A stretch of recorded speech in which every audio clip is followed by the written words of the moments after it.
My sister told my parents I dropped out of medical school, a lie that got me cut off for 2 years. They missed my residency graduation and my wedding.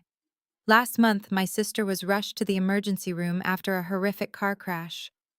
When her doctor entered the trauma bay, my mother gripped my father's arm so tightly it left bruises. She had no idea the lead trauma surgeon she was staring at was the daughter she threw away like trash. Before I continue this story, let me know where you are watching from in the comments below. Hit like and subscribe if you have ever had to stand up to toxic family members who underestimated your worth. The piercing wail of the ambulance siren cut through the chaotic hum of the emergency room at Atlanta Memorial Hospital. It was a Tuesday night, and as the head of the ER, I was already 12 hours into a brutal shift. I was running on black coffee and adrenaline. The double doors of the ambulance bay burst open, and the paramedics rushed in, pushing a blood-soaked gurney. Right behind them was a man whose voice was loud enough to drown out the heart monitors. It was Connor, my sister Chloe's husband. He was a wealthy finance guy who always thought his skin color and bank account made him the most important person in any room. He was shoving past the triage nurses, his face red with rage and entitlement. "I need a real doctor right now," he screamed, shoving a clipboard off the nurse's station. It clattered loudly against the linoleum floor. "Not a diversity hire.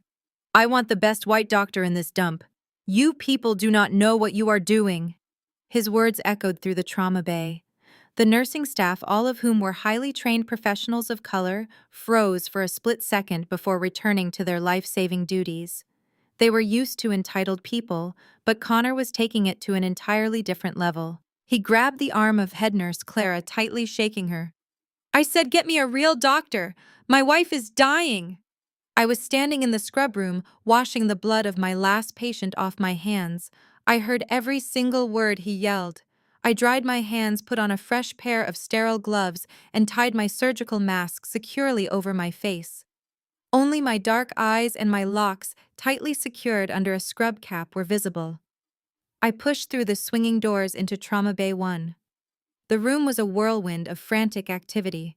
Monitors were beeping wildly.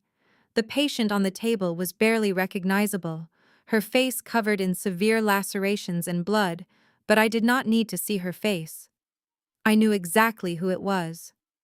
Chloe, my younger sister, the golden child, the one who could do no wrong. Standing in the corner of the room looking terrified and completely out of place were my parents Brenda and Calvin. They were wearing their Sunday best, probably straight from a country club dinner or some fancy church gathering. They looked like they had just stepped out of a catalog, completely contrasting with the blood and trauma surrounding them. When I stepped into the harsh fluorescent light, my mother Brenda locked eyes with me. Even with the surgical mask on, a mother knows her child. Her face went deathly pale. She gripped my father's arm, her manicured nails digging deep into his expensive suit jacket. "Calvin, look," she whispered, her voice trembling with shock. "It is her. What is she doing here?" My father stepped forward, his face twisting into a mixture of confusion and deep disgust. "Simone," he demanded loudly, disrupting the medical team. "What are you doing in that uniform? You need to leave right now before I call the police. You have no right to be here." Connor spun around, letting go of Nurse Clara. He looked me up and down with absolute contempt. "Who is this?" he barked. "This is the drug addict sister you told me about. The one who stole your money and dropped out of school. Get her away from my wife." Brenda took another step forward, pointing a shaking finger directly at my face. "You are a fraud," she screamed over the frantic sound of the heart monitor. "You stole our money to buy drugs. You are not a doctor. You are an addict impersonating medical staff. I will have you arrested and thrown in jail." I stood completely still. The entire trauma team stopped what they were doing and looked at me, waiting for my command. They knew exactly who I was, and they were utterly baffled by the scene unfolding before them. I did not yell. I did not cry. I simply reached up and pulled my surgical mask down, letting it hang around my neck. I looked my mother dead in the eyes. "I am Dr. Simone Hayes," I said, my voice cold, steady, and echoing through the sudden silence of the room. "I am a board-certified orthopedic trauma surgeon, and I am the head of this emergency department." The silence that followed was absolutely deafening. I could see the gears turning in my father's head as he looked down at my hospital badge, the one that clearly stated my title and credentials in bold black letters. Connor's mouth hung wide open. The arrogant finance bro, who had just been demanding a white doctor, was now staring at the black sister-in-law he had spent 2 entire years trashing and disrespecting. I turned my attention fully to Connor. "You are in my hospital now," I told him, stepping closer, so he could see the absolute unyielding authority in my eyes. "You just assaulted my head nurse and insulted my highly trained staff.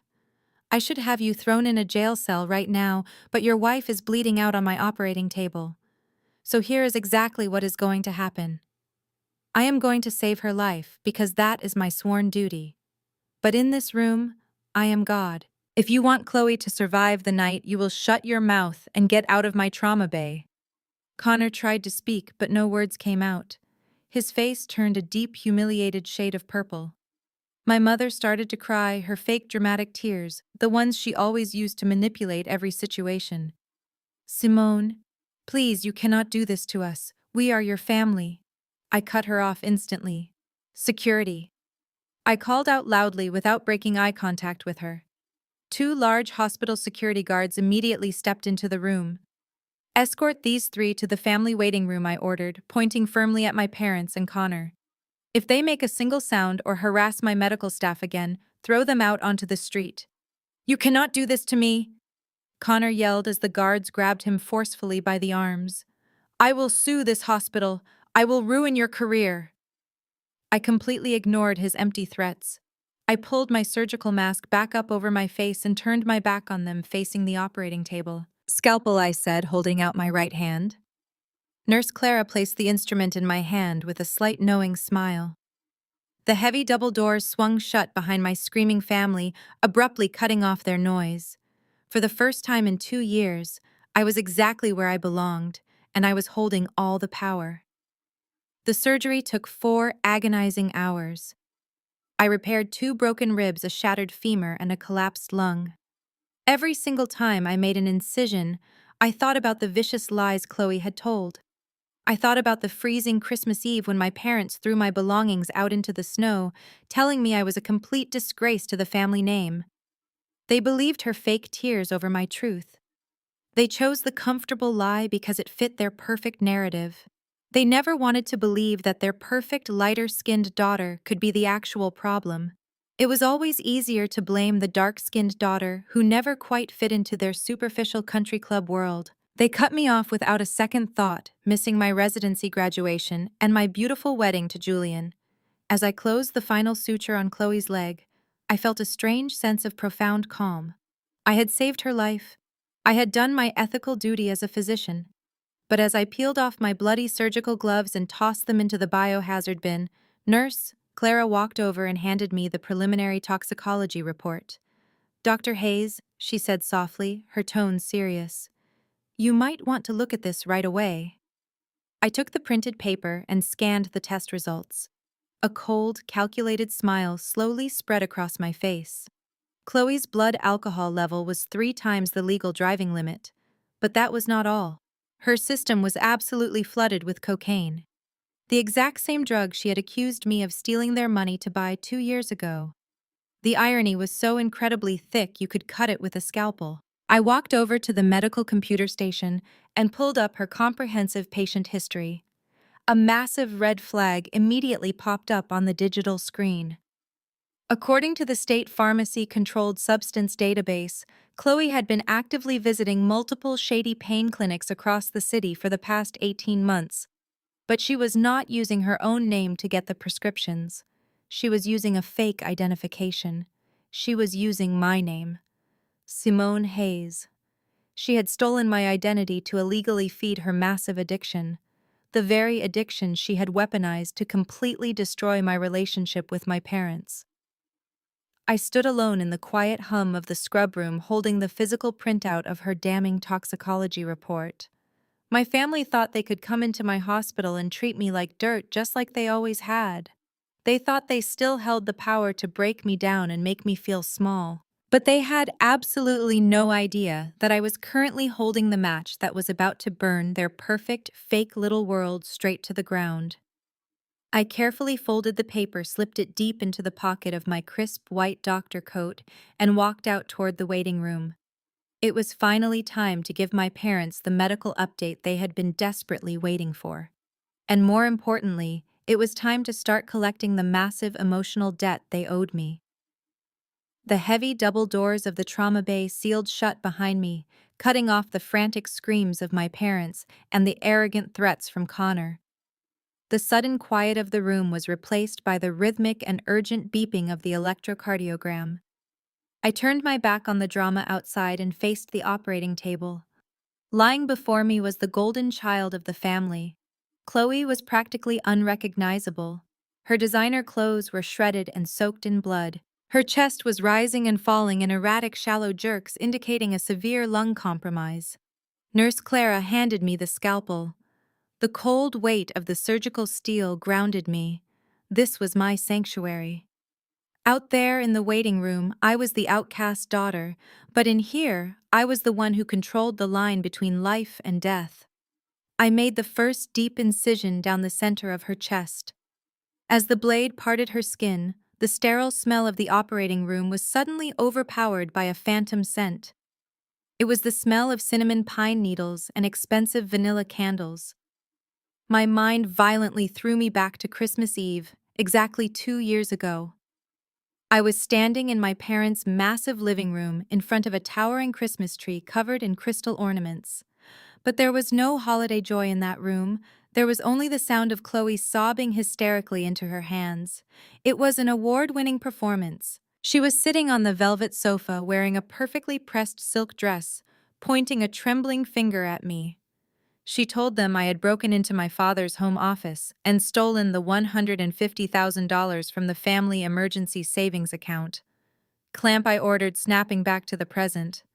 Blood was pooling rapidly in Chloe's chest cavity. We needed to find the source of the hemorrhage. Clara slapped the surgical clamp into my palm. I worked quickly, securing the ruptured vessels while the monitor chirped faster. The memory of that night pushed its way back into my focus. I remembered standing there in the living room, completely paralyzed by the sheer audacity of her lie. I was in my 3rd year of medical school, surviving on ramen noodles and 3 hours of sleep a night. I had never touched a drug in my life. But Chloe looked at my parents with wide, innocent eyes and told them I was a severe cocaine addict. She spun a wild tale about how I had dropped out of my medical program months ago and was using the stolen money to fund a massive drug habit. I begged my parents to listen to me. I told them to call the university registrar to verify my enrollment. I offered to take a drug test right there on the spot. Suction, I commanded. The surgical vacuum cleared the blood, allowing me to see the splintered bone of her crushed ribs. One of the fragments had punctured her right lung. My father did not want to hear the truth. He never did when it came to his perfect, lighter-skinned daughter. Calvin stood up from his leather armchair, his face completely twisted with rage. He did not ask for proof. He just looked at me with a disgust so deep it felt like a physical blow. He told me I was exactly what he always feared I would become. A failure, a thief, a complete embarrassment to his carefully crafted social image. Then my mother Brenda stepped in to deliver the final killing blow. I will never forget the absolute malice in her voice. She looked at my dark skin and my natural hair, and she spat out words that no mother should ever say. She told me I was the dark stain on this family. She said my darker complexion was the physical embodiment of all my failures and criminal tendencies. She said I lacked the refinement and grace that Chloe possessed. The colorism in her words was not even hidden. It was weaponized, designed to break my spirit into a million unfixable pieces. I carefully extracted the jagged piece of rib bone from Chloe's lung tissue. I was saving the life of the very person who had stood by and watched my soul get crushed. In the operating room, I am required to be impartial, but the human heart does not forget. That Christmas night ended with my father dragging me by my arm to the front door. It was 20 degrees outside and a massive blizzard was burying the city of Atlanta. He opened the heavy oak door and physically pushed me out onto the icy porch. My mother followed carrying 2 black garbage bags filled with my clothes and my expensive medical textbooks. She threw them out into the snow. The heavy books slammed into the icy ground, breaking their spines. "Do not ever come back here," Brenda screamed over the howling wind. "You are dead to us. We have only one daughter now." The heavy door slammed shut and the deadbolt clicked. I was left standing in the freezing snow, wearing only a thin sweater, staring at the warm light glowing from the windows of my childhood home. Inside, Chloe was probably being comforted and coddled. Outside, I was freezing slowly, realizing that the family I loved had just erased me from their lives based on a vicious, calculated lie. I pulled my focus back to the brightly lit surgical field. The lung repair was complete. The internal bleeding had stopped. We were stabilizing the rib cage. My hands moved with absolute precision. I did not shake. I did not falter. I was pouring all of my hard-earned skill into repairing the body of my worst enemy. For 2 years, I had survived on my own. I slept on my friend's couch. I worked double shifts at a diner to pay for my final year of medical school after my parents completely cut off my tuition. I graduated at the very top of my class. I matched into the most competitive trauma surgery residency in the country. I met Julian, a brilliant lawyer who loved me for exactly who I was. I built an empire out of the ashes they left me in. "Time to close," I announced to the surgical team. We began the meticulous process of suturing the layers of muscle and skin back together. As I placed the final stitch securing the wound, the anesthesiologist reported that her vitals were finally stable. The loud, erratic beeping of the monitors transitioned into a slow, steady, rhythmic tone. The immediate danger had passed. Chloe was going to live. I stepped back from the table, exhaling a long breath that fogged up my surgical mask. The tension in my shoulders began to release. I had done my job perfectly. I walked over to the stainless steel sink and stripped off my bloody gloves, throwing them into the red biohazard bin. The cold water felt incredible as I washed my hands up to my elbows. I pulled down my mask, taking in a deep breath of the sterile hospital air. Nurse Clara approached me from behind. She was holding a printed sheet of paper fresh from the laboratory printer. "Dr. Hayes," she said, her voice low and tight with an emotion I could not quite read. "The preliminary toxicology screen just came back from the lab. I think you need to see this immediately before you go out there to speak with her husband." I dried my hands with a sterile towel and took the paper from her. I scanned the lines of medical data and chemical levels. My eyes locked onto 2 specific rows: blood alcohol content and narcotics. I read the numbers once. Then I read them a second time just to be absolutely sure. A slow, cold smirk spread across my face. The sheer poetic justice of the universe was sitting right there in my hand, printed in black ink. The results were undeniable. Chloe was not just drunk when she crashed her car. Her blood was absolutely saturated with massive amounts of cocaine. The golden child was flying high on the exact same drug she had accused me of stealing their money to buy. I folded the toxicology report and slipped it deep into the pocket of my white coat. The surgery was over, but the real dissection of my family was just about to begin. I stood in the scrub room with the preliminary toxicology report, burning a hole in my pocket. My mind was moving a million miles a minute. Finding cocaine and a massive amount of alcohol in Chloe's system was a poetic twist of fate, but the identity theft alert I had just seen on the computer terminal was a completely different level of danger. This was not just a spoiled girl acting out. This was a calculated federal crime that could have destroyed everything I had built. I needed to know exactly how deep this rabbit hole went before I faced my parents and Connor in the waiting room. I bypassed the main hallway and walked briskly to my private office at the end of the emergency department corridor. I locked the heavy oak door behind me and sat down at my desk. I pulled up the Georgia State Prescription Drug Monitoring Program database. As a senior physician and the head of the department, I had unrestricted access to track controlled substances across the entire state. My fingers flew across the keyboard. I typed in my own full name, my date of birth, and my social security number. I took a deep breath and hit enter. The screen instantly populated with a list so long it made my stomach drop. For a terrifying second, I thought there was a glitch in the hospital system. But as I scrolled down, the undeniable truth stared back at me in harsh, bright pixels. Over the past 2 years, there were over 40 separate prescriptions filled for high-dose oxycodone Percocet and fentanyl patches, all dispensed to a patient named Simone Hayes. But the pharmacy locations were not near my apartment. They were all in Buckhead and Alpharetta, the wealthy suburbs right near the massive estate where Chloe and Connor lived. I leaned back in my leather chair, staring at the screen in absolute disbelief. Chloe had not just stolen my identity to buy a few pills. She had been running a full-scale narcotic procurement operation using my clean name to shield herself from the law. While I was sleeping on a lumpy couch eating instant noodles and working consecutive 36-hour shifts to survive being cut off from my family, she was driving her luxury SUV to high-end pharmacies and picking up illegal narcotics. The sheer audacity of it made my blood run ice cold. She knew exactly what she was doing. If she had been pulled over by the police with those pills, the criminal record would have been attached to my name.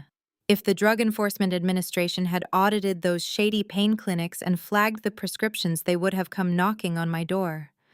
One single investigation from the medical board would have instantly revoked my medical license. The career I had bled and starved for, the thousands of hours I spent studying anatomy and surgical techniques, all of it could have been wiped out in an instant because my lighter-skinned perfect sister needed a scapegoat for her severe addiction. She had weaponized my identity. She had stolen my parents, my financial security, and my family support 2 years ago by accusing me of being a drug addict. And then she turned around and used my actual name to become one herself. It was a level of sociopathic manipulation that even I had not expected from her. I did not feel sad. I did not feel the urge to cry over the sister I used to play with as a child. That little girl was dead to me. All I felt now was the cold, calculating precision of a trauma surgeon preparing to amputate a rotting limb. I hit the print button on my computer.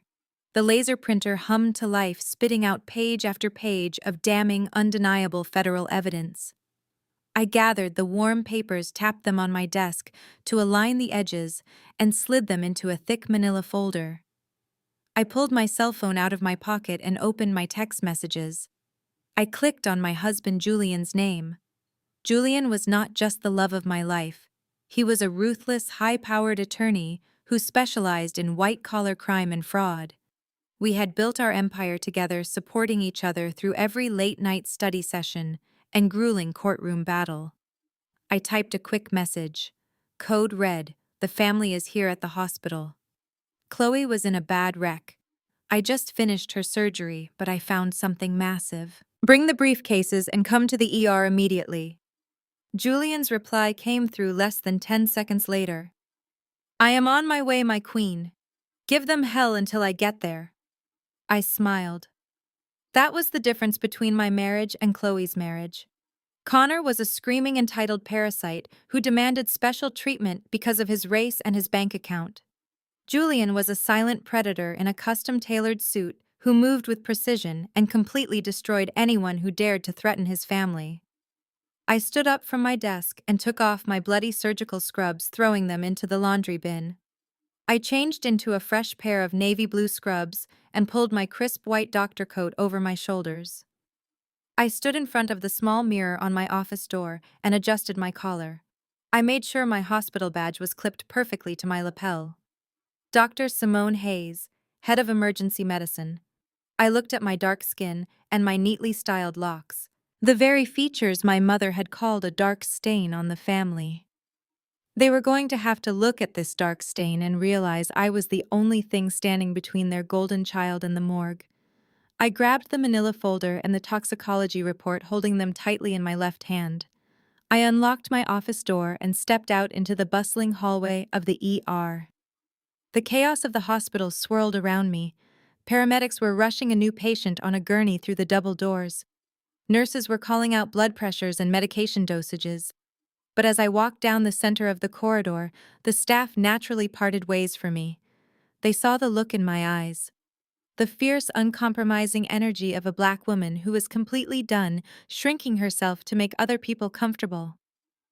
I approached the private family consultation room situated at the far end of the waiting area. It was a soundproof room with frosted glass walls designed for delivering sensitive medical news to grieving families. Through the glass, I could see the blurry silhouettes of my parents and Connor. Connor was pacing frantically back and forth, waving his phone in the air, likely trying to get hold of some expensive lawyer to sue my hospital. My mother Brenda was sitting on a plush couch, dramatically leaning against my father Calvin, wiping fake tears from her eyes with a tissue. They looked so incredibly fragile. A fake, perfect family built on a foundation of lies, stolen money, and deep-rooted colorism. They had spent my entire life trying to make me feel small. They threw me out into the freezing snow and told me I was a failure because it was easier than admitting their favorite daughter was deeply flawed. Now they were trapped in my domain. They were breathing my air. And they were about to realize that the daughter they threw away was holding the absolute power to legally and financially destroy them. I placed my hand on the cold metal handle of the consultation room door. I did not knock. I pushed the door open with a forceful shove, stepping into the room with my head held high. The heavy door clicked shut behind me, sealing us inside. The moment of reckoning had finally arrived. It was time to collect my debts. I stepped into the family consultation room, and the heavy door clicked shut behind me, sealing the four of us inside. The air in the small room was thick with tension and the cloying smell of my mother's expensive gardenia perfume. It was a scent that immediately brought back a rush of terrible childhood memories of being told to sit quietly in the corner while Chloe was paraded around for guests. Connor stopped his frantic pacing immediately. He glared at me, his face twisted into an ugly mask of pure entitlement and uncontrolled rage. My father, Calvin, stood up from the plush leather sofa, straightening his designer silk tie as if he were preparing for a high-stakes corporate board meeting rather than hearing if his daughter was going to live or die. My mother Brenda remained seated, clutching a damp tissue perfectly poised in her role as the tragic suffering matriarch. I stood near the door, my posture perfectly straight, holding the thick manila folder and my clipboard against my chest. I did not offer a comforting smile. I did not extend my hands to them in a gesture of familial warmth. I was there strictly as the head of trauma surgery, delivering a clinical medical update. Nothing more. I looked directly at Connor. "The surgery is complete," I said, my voice steady and completely devoid of the raw emotion they desperately wanted to see from me. Chloe suffered a shattered right femur, 2 broken ribs, and a severely punctured lung. She experienced significant internal bleeding that complicated the procedure. However, I was able to successfully repair the lung tissue, stabilize the rib cage, and stop the hemorrhaging. Her vitals are currently stable, and she is being moved to the surgical intensive care unit for close observation. She is going to survive the night. I paused and waited for the collective sigh of relief. I waited for the moment where normal human beings would collapse into each other, shedding tears of gratitude that their loved one had been pulled back from the absolute brink of death. But this was not a normal family. This was a family built entirely on a foundation of toxic pride, a desperate need to always be right, and a deep-seated colorism that blinded them to reality. My mother slowly stood up from the leather sofa. Her eyes darted from the pristine white fabric of my doctor coat to the embroidered letters spelling out my name and official medical title. She did not say thank you. She did not ask if Chloe was in severe pain or when they could see her. Instead, her face hardened into a familiar mask of deep, ugly resentment. She took 3 quick, aggressive steps toward me. Before I could even register the sudden movement, her hand swung through the air. The sharp cracking sound of her palm striking my left cheek echoed violently in the small, soundproof room. The physical force of the unexpected slap snapped my head to the side. A stinging, intense heat instantly bloomed across my dark skin. My father did not gasp in shock. Connor did not flinch or try to hold her back. They simply watched me, as if I had fully deserved the physical assault. "You did this on purpose," Brenda hissed, her voice vibrating with venom and an insane, twisted logic. "You botched her surgery to get revenge, did you not? You knew she was vulnerable and helpless on that operating table, and you purposely messed up her leg so she would never walk right again. You have always been jealous of her beauty and her success. You are a disgusting monster, Simone. You always have been." I slowly turned my head back to face her. I did not raise my hand to touch my burning cheek. I did not shed a single tear. I did not give her the satisfaction of seeing me break. 2 years ago, a slap like that from my own mother would have shattered my heart and sent me spiraling into an endless apology I did not owe. But the woman standing in front of her now was not the frightened, exhausted medical student she had thrown out into the freezing Atlanta snow. I was a woman who had rebuilt herself from absolutely nothing, using nothing but my own brilliance and sheer willpower. I looked down at my mother, observing her face twisted in ugly, baseless hatred, and I felt nothing but absolute pity. "You are completely delusional, Brenda," I said, my voice dropping to a dangerously quiet and commanding register. "I just spent 4 agonizing hours meticulously picking shattered bone fragments out of your daughter's lung. I saved her miserable life while you sat in here worrying about how this tragedy would look to your wealthy country club friends." Connor shoved his way past my father, jabbing his index finger mere inches from my face. "Do not you dare speak to her like that, you ungrateful brat!"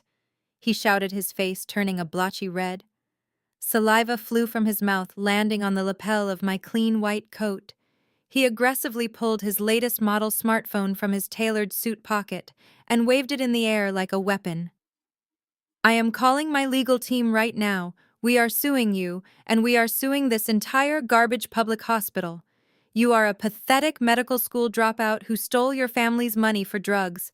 You probably forged that badge you are wearing to sneak in here. I am going to have you stripped of whatever fake credentials you bought, and I will personally see to it that you are thrown in federal prison for medical malpractice and aggravated assault." He began violently dialing a number, pacing the small room again. "I am going to buy this pathetic hospital and bulldoze it to the ground, just to ensure you never work in this city again." He ranted, his white privilege radiating from every single word. "You messed with the wrong family, Simone. You are absolutely finished. I am going to ruin your entire pathetic existence." I did not even blink at his pathetic display of wealthy entitlement. I simply stood my ground, my hand gripping the manila folder that held the true dark secrets of his perfect wife. I knew that the moment I opened that folder, his entire arrogant world would collapse. But I did not even need to say a word to shut him up. Before Connor could press the final call button, the heavy door to the consultation room swung open with a forceful whoosh. Standing in the doorway was Dr. Richard Harrison, the chief medical officer and the executive director of Atlanta Memorial Hospital. He was a towering, imposing figure with silver hair and an absolute no-nonsense demeanor that commanded instant respect from everyone who crossed his path. He had been my closest mentor during my surgical residency, and he knew every single agonizing detail about the hell my family had put me through. Dr. Harrison stepped fully into the room, his sharp eyes immediately locking onto the angry red handprint blooming brightly across my left cheek. The temperature in the room seemed to plummet by 10 degrees instantly. He turned his piercing gaze directly onto my mother. His voice was dangerously low and carried the heavy, crushing weight of absolute institutional authority. "I saw exactly what you just did through the glass," he said, pointing a firm, unwavering finger at Brenda. "You just physically assaulted Dr. Simone Hayes. She is not a dropout. She is the top orthopedic trauma surgeon on the entire East Coast, and she is the esteemed head of the emergency department at this institution." Connor stopped his dialing mid-keystroke, his thumb hovering frozen over the glowing screen. My father, Calvin, physically took a step backward, his mouth falling slightly open in complete shock. Dr. Harrison stepped closer to my mother, forcing her to retreat awkwardly until the back of her legs hit the edge of the leather sofa. Dr. Hayes did not forge her credentials. He continued, his voice booming and echoing in the silent room. She graduated at the absolute top of her class from one of the most prestigious medical programs in the nation. She runs the most successful trauma bay in the state of Georgia. She just spent 4 exhausting hours saving your daughter's life using complex surgical techniques that only a handful of physicians in this entire country can safely perform. And instead of getting down on your knees and thanking God that she happened to be on shift tonight to save your child, you struck her across the face. Dr. Harrison pulled his heavy hospital security radio from his belt, holding it up for them to see. If anyone in this room speaks one more disrespectful word to my chief of trauma, or makes one more empty, pathetic threat about a malpractice lawsuit, I will personally have the Atlanta Police Department drag you all out of this building in handcuffs for assaulting a frontline healthcare worker. He slowly turned his glaring eyes toward Connor. And I assure you, sir, no amount of your loud finance money will save you from a felony assault charge in this county. Do I make myself absolutely clear? The silence that quickly swallowed the room was absolute and incredibly satisfying. The arrogant, fiery entitlement in Connor's eyes was completely extinguished, replaced by the sudden, cold, terrifying realization of reality. My mother sank down heavily onto the sofa, her manicured hands trembling violently in her lap. My father stared blankly at the floor, entirely unable to lift his head to meet my eyes. They had confidently walked into this hospital expecting to bully and manipulate the dark-skinned black sheep of the family just like they always did. Instead, they had just been publicly humiliated, threatened with jail time, and put firmly in their place by one of the most powerful medical figures in the city. I looked at the three of them, shattered, speechless, and utterly powerless in my domain. I calmly adjusted the collar of my white coat, shifted the heavy manila folder to my other hand, and prepared to drop the real bomb that would completely obliterate their false reality forever. Dr. Harrison gave my family one final warning glare before turning on his heel and walking out of the consultation room. The heavy door closed behind him, leaving a thick, suffocating silence in its wake. My mother was still frozen on the edge of the sofa, holding her cheek in absolute disbelief. My father was staring blankly at the floor. Connor was visibly shaking, but whether it was from anger or sudden terrifying reality, I did not care. I looked at the three of them and felt a profound sense of closure. The old Simone, the terrified medical student who desperately craved their validation, would have apologized to keep the peace. But the woman standing in front of them now felt absolutely nothing but clinical detachment. "You have your medical update," I said, my voice completely flat and professional. "Chloe is being transferred to the surgical intensive care unit. Because of the severity of her injuries and the chemical substances in her system, she will need to be monitored around the clock. You need to go to the main billing and admissions desk at the end of this hallway to complete her intake paperwork and establish her insurance coverage. Do not cause a scene out there." I turned and walked out of the room, not waiting for them to follow. I headed over to the main nurse's station to update Chloe's digital medical chart, but I deliberately kept my eyes fixed on the admissions desk a few yards away. I wanted to watch this play out. A few moments later, my parents and Connor slowly emerged from the consultation room. Connor was already aggressively straightening his expensive suit jacket, desperately trying to piece together his shattered ego. He led the way to the admissions desk, walking with that familiar, arrogant swagger that always made my stomach turn. The woman working the billing desk was Mrs. Jenkins, a seasoned hospital administrator who had seen every type of wealthy entitlement imaginable over her 30-year career. Connor leaned heavily against the high counter, completely invading her personal space. He did not say please or thank you. "I need my wife moved out of the general intensive care unit immediately," he demanded loudly enough for half the emergency floor to hear. "I am not having her recover in a room surrounded by a bunch of standard public hospital patients. She needs privacy, I want her placed in your absolute best private executive suite right now." Mrs. Jenkins did not even blink at his tone. She calmly adjusted her glasses and typed his request into her computer system. "Sir, our executive recovery suites are generally reserved for private pay VIP patients." She explained, her voice perfectly polite but firm. "Your current insurance plan strictly covers standard intensive care accommodations. If you want her moved to the luxury suite, it requires an out-of-pocket deposit of $5,000 per night payable immediately upon intake." Connor let out a loud, obnoxious laugh, throwing his head back.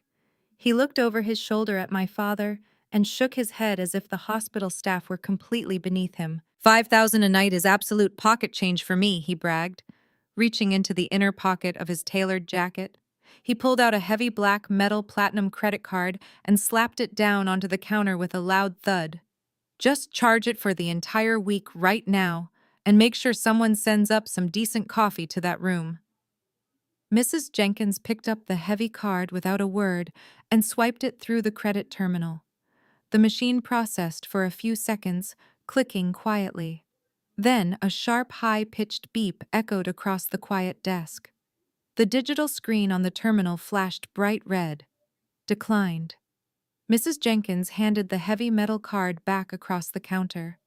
"I am sorry, sir, but this card has been declined," she said calmly. Connor snatched the card back, his face instantly flushing a dark, angry shade of crimson. "That is completely impossible," he snapped, raising his voice. "That is a corporate platinum account with absolutely no preset spending limit. Your cheap public hospital machine is obviously broken. Run it again." Mrs. Jenkins patiently took the card from his trembling hand and swiped it a second time. The machine processed. Beep. The red screen flashed again. "Declined." Connor's arrogant posture began to violently crumble right before my eyes. The loud, confident finance bro was suddenly replaced by a panicked man darting his eyes around the room. He aggressively opened his designer leather wallet again and pulled out a different card, this one a gold premium credit card. "Try this one," he ordered, his voice losing its confident edge. He was starting to sweat. He took the machine and swiped the card himself. Beep. Declined. He cursed loudly under his breath and pulled out a third card, a standard bank debit card. He shoved it into the chip reader, his hands visibly shaking now. He punched in his PIN number with aggressive, forceful taps. The machine thought for a moment. Beep. Declined. I stood silently near the nurse's station, watching the entire pathetic display unfold with a cold, detached satisfaction. For 2 whole years, Connor had paraded around our family gatherings, acting like a Wall Street billionaire.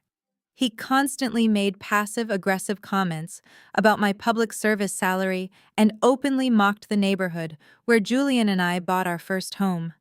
He always used his perceived immense wealth as a protective shield for his blatant racism and his glaring mediocrity.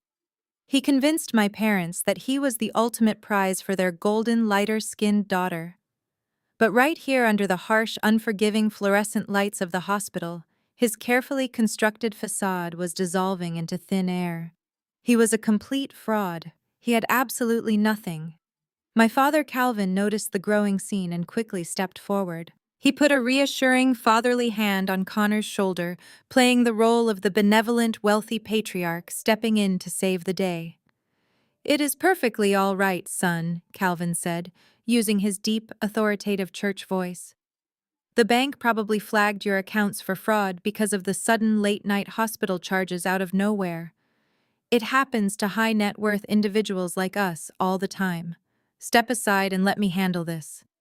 Calvin opened his wallet and pulled out his own premium credit card, the exact one attached to the massive family trust fund he had bragged about my entire life. The same account he had accused me of stealing from to fund a fake drug habit. He handed it to Mrs. Jenkins with a smug, confident smile, aiming to restore the family honor. "Go ahead and put the entire week on this card," he instructed her proudly. "We take care of our own." Mrs. Jenkins took the card and ran it through the terminal. The machine processed for a long, agonizing moment. The silence at the desk was deafening. Then the terminal let out an obnoxiously loud and sharp error beep. It was a different sound this time, longer and more final. Mrs. Jenkins looked at the computer screen and then looked up at my father with a deeply concerned expression. "I am very sorry, sir," she said, pushing the premium card back across the counter. "But the banking system is showing that this account is completely frozen. You need to contact your financial institution immediately." Calvin's smug, arrogant smile instantly vanished, and all the color violently drained from his face, leaving him looking completely hollow. Calvin's proud, arrogant face vanished instantly, and all the color violently drained from his skin, leaving him looking completely hollow. Frozen, he stammered, repeating Mrs. Jenkins' words as if she had just spoken a foreign language. "You must be mistaken. That is a massive trust fund account. It never gets frozen. Run the card again right now."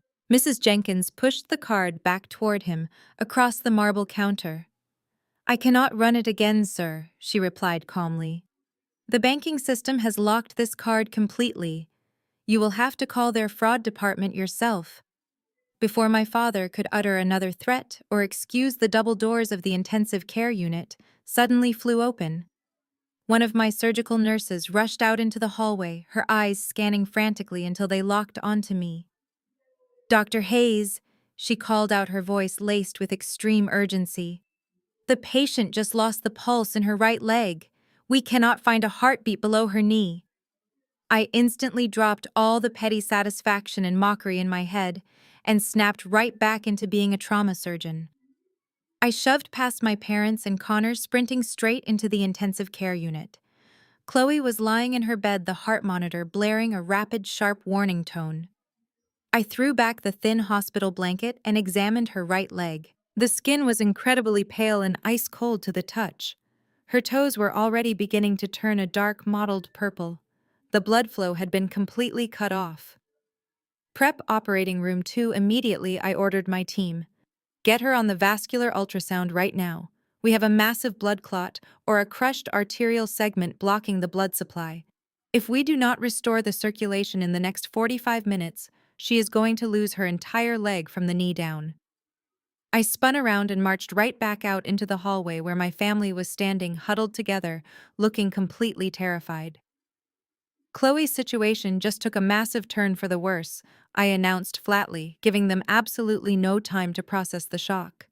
"Her femoral artery is severely compromised. She needs an emergency vascular bypass surgery right this second. It is a highly complex microsurgical procedure." My mother started sobbing hysterically, grabbing my father's arm. "Then just do it," she screamed at me. "Save her leg, Simone." I looked directly at Connor, who had taken a physical step backward, his face completely white. "I am perfectly capable of doing the surgery," I told him. "But this is not a standard trauma repair. This is a specialized procedure that requires highly expensive artificial vascular grafts. The cost for this surgery is $80,000. Mrs. Jenkins just ran the health insurance information you provided. You let Chloe's policy lapse 3 months ago for non-payment. You have zero coverage. I need your signature on the surgical consent form, and you have to prove you can pay for the artificial grafts right now, otherwise the hospital pharmacy will not release the materials." Connor stared at me as if I had just asked him to chop off his own arm. $80,000, he yelled, his voice cracking with pure panic. "You are completely insane. I do not have $80,000. My credit cards are not working. My insurance is gone. I cannot pay that. Cannot pay." "Then figure it out," I fired back coldly. "Call your wealthy family. Call your corporate finance partners. Do whatever you have to do. But the clock is ticking. In 45 minutes, the tissue in her leg will begin to permanently die. And when that happens, I will not be doing a bypass. I will be amputating her right leg." The entire hallway seemed to hold its breath. My mother let out a blood-curdling shriek and covered her mouth with both hands. My father lunged forward, grabbing Connor by the lapels of his expensive designer jacket. "Call your bank," Calvin growled, spitting the words into his son-in-law's face. "Call your parents. Do whatever you have to do to save my daughter. You are a senior finance executive. You always brag about your massive bonuses. Get the money right now. Connor violently shoved my father off him, breaking his grip. His face twisted into an incredibly ugly and cowardly expression. There are no bonuses, he shouted, waving his hands frantically. That finance firm fired me 6 months ago. I do not have any money. We have been surviving on maxed out credit cards and the cash I pulled from your retirement fund. I am completely broke. The dark, ugly truth was finally exposed under the harsh fluorescent lights of the hospital hallway. The arrogant white man who always acted so superior, who constantly mocked my public hospital job and insulted my family heritage, was actually a pathetic, broke fraud. He had absolutely nothing but tailored suits and arrogant lies. He had weaponized my parents' obsession with status and their internalized racism to worm his way into this family and drain every last cent from their accounts. But the absolute worst part was yet to come. Connor turned back to face me and his eyes grew incredibly cold and ruthless. He straightened his suit collar, ran a hand through his messy hair, and took a deep breath. He looked at me, and then he looked toward the doors of Chloe's room. I am not signing that consent form, he said, his voice sickeningly clear and detached. I am not taking on an $80,000 mountain of medical debt for a leg. If she loses it, then it is her own stupid fault for driving her car while completely wasted. Just amputate the leg. I do not care. I am not paying a single dime for this surgery. My mother stumbled backward as if she had just been shot in the chest. She collapsed against the wall, sliding down to the floor as heavy, broken sobs tore through her chest. She could not fathom that the perfect, wealthy son-in-law she worshipped was casually throwing her daughter away like garbage to save himself from debt. My father turned bright red with absolute fury. He lunged at Connor, throwing a wild punch aimed right at his face. Connor easily dodged it, grabbed my father by the shoulders, and forcefully shoved the older man down onto the hard linoleum floor. Their picture-perfect family was physically tearing each other apart, shredding the fake righteous facade they had maintained for decades. I remembered Christmas Eve. I remembered Connor standing in the doorway with his arms crossed, a smug, mocking smile playing on his lips as I shivered in the freezing snow. He had told my parents that people like me only bring disgrace to a family. Yet here he was, standing in the middle of a hospital, abandoning his own mutilated wife and revealing himself as a ruthless gold digger. His entire fake career, his luxury vacations, his sports cars, all of it was built on lies and stolen money. My father scrambled up from the floor, clutching his chest and breathing heavily. He looked at Connor with pure hatred, but also with a crushing sense of utter helplessness. He had handed over his entire life savings to this man, believing a white financial expert would make him rich. He had blindly trusted his son-in-law and turned his back on his own flesh and blood daughter. Now, standing on the precipice of Chloe losing her leg, he finally realized who the real parasite in the family was. I turned my attention to Mrs. Jenkins, the veteran billing administrator, who had maintained her perfect professional composure through the entire ordeal. She had witnessed countless family tragedies at this desk, but I could tell this was the first time she had ever seen a husband so callously refuse to save his own wife's limb. She handed me the surgical consent clipboard, her eyes filled with disgust as she looked at Connor. "Dr. Hayes," she said softly, "the patient is completely uninsured, and the next of kin is officially refusing financial responsibility and withholding medical consent.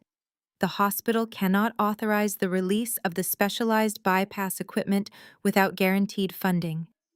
What do we do now?" I set my coffee cup down on the marble counter, took the pen from her hand, and stared blankly at the wall. According to medical law, I had the ultimate executive authority to bypass the husband and perform emergency life-saving measures. I could easily pay the $80,000 myself by swiping my own personal credit card. That amount of money was literally a fraction of the monthly passive income Julian and I generated from our real estate portfolio. I could save her leg with a single signature. But I was not going to make it that easy for them. I wanted my family to feel the absolute rock bottom, agonizing despair that they had forced me to endure 2 years ago. I wanted them to open their eyes and fully realize that the physical safety of their golden child now rested entirely in the hands of the dark-skinned daughter they had violently thrown away.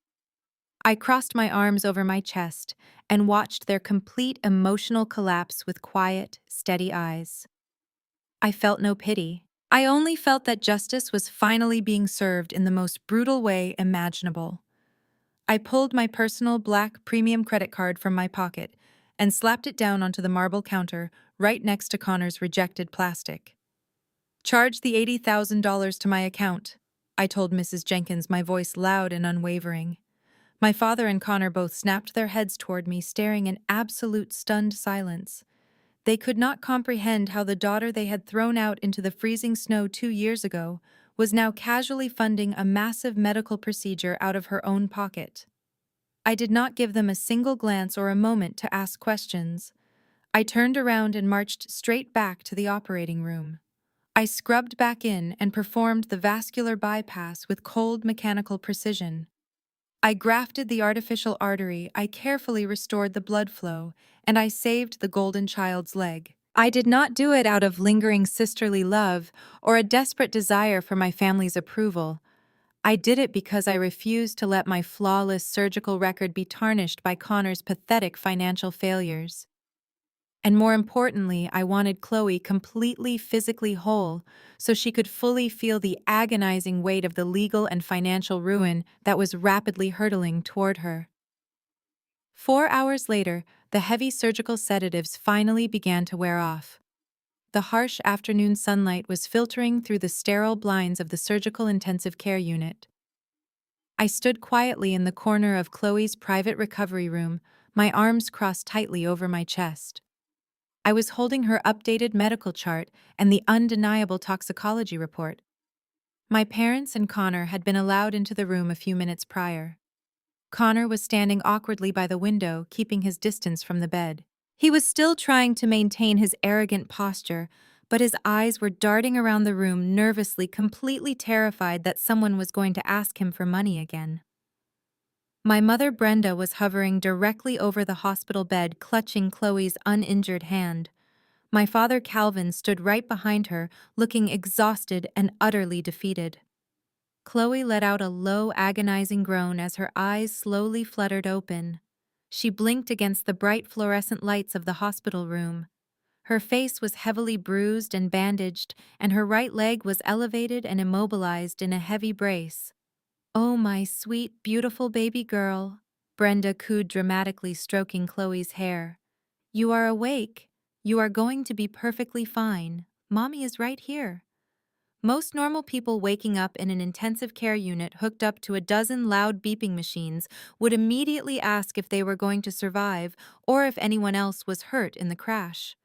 But Chloe was not a normal person. She was a textbook narcissist who had spent her entire 32 years of life expertly dodging accountability. Even through the heavy haze of anesthesia, her toxic survival instincts immediately kicked in. She did not ask about her injuries. She immediately began to craft her false narrative. "Mom, my leg hurts so much," she whined, her voice raspy and weak. "It was not my fault, Mom. I swear it was not my fault." "Of course it was not your fault, darling," Brenda replied, instantly validating the lie without even knowing what the lie was. "You are a perfect driver. What happened out there?" Chloe let out a dramatic sob, squeezing her eyes shut to force out a few tears. "I had the green light," she lied, her voice trembling with fake trauma. "I was driving perfectly fine, and then this crazy black woman in a beat-up old Honda just swerved right into my lane out of nowhere. She completely cut me off. She was driving like a complete maniac. She hit me on purpose, Mom. She tried to kill me." I stood in the corner of the room and actually had to bite the inside of my cheek to keep from laughing out loud. The sheer, unadulterated audacity of her lies was staggering. The police report, which I had already reviewed with the arriving officers, stated clearly that Chloe had been driving 80 miles per hour in a 40 zone. She had blown straight through a solid red light and T-boned a parked delivery truck. There was no black woman in a Honda. There was no swerving. But Chloe's immediate instinct was to weaponize her lighter skin and her wealthy status. She defaulted to blaming an imaginary darker-skinned woman, knowing exactly how to play on my parents' deeply internalized colorism. She knew Brenda would instantly believe a story about a reckless, dark-skinned woman ruining her perfect daughter's life. It was the exact same racial and emotional manipulation she had used 2 years ago when she convinced them I was a drug addict. "That is absolutely horrible!" Brenda gasped, her eyes widening with outrage. "I knew it! I knew someone else did this to you. We are going to find that woman, and we are going to sue her for every single penny she has.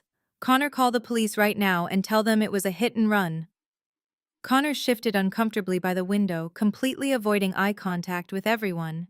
He knew they did not have the money to hire a lawyer, let alone track down a phantom driver.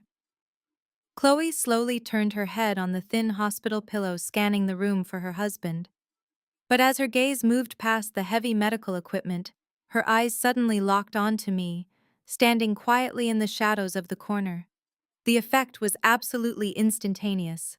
The heart monitor connected to her chest immediately began to spike loudly. The steady, rhythmic beeps turned into a rapid, frantic alarm. Chloe's eyes widened in absolute sheer terror. She practically scrambled backward against the elevated mattress, ignoring the agonizing pain in her freshly operated leg.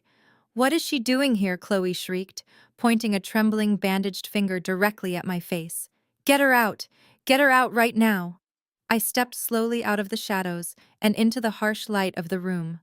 I was wearing my crisp, white doctor coat, my hospital badge gleaming under the fluorescent bulbs. "Hello, Chloe," I said, my voice perfectly calm and medically detached. "I am Dr. Hayes. I am the lead trauma surgeon who just spent 4 hours putting your shattered body back together." Chloe began to hyperventilate.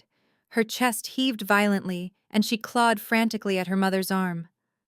"Mom, she is lying!" Chloe screamed, pure panic radiating from every syllable. "She is not a real doctor. She is a drug addict. She dropped out of school. She hates me, Mom. She is going to kill me. She is going to put poison in my IV bag to get revenge. You have to get her away from me before she murders me." The absolute absurdity of the accusation echoed off the sterile walls. I had just paid $80,000 out of my own pocket to save her leg from amputation, and she was screaming that I was an assassin creeping into her room to poison her intravenous fluids.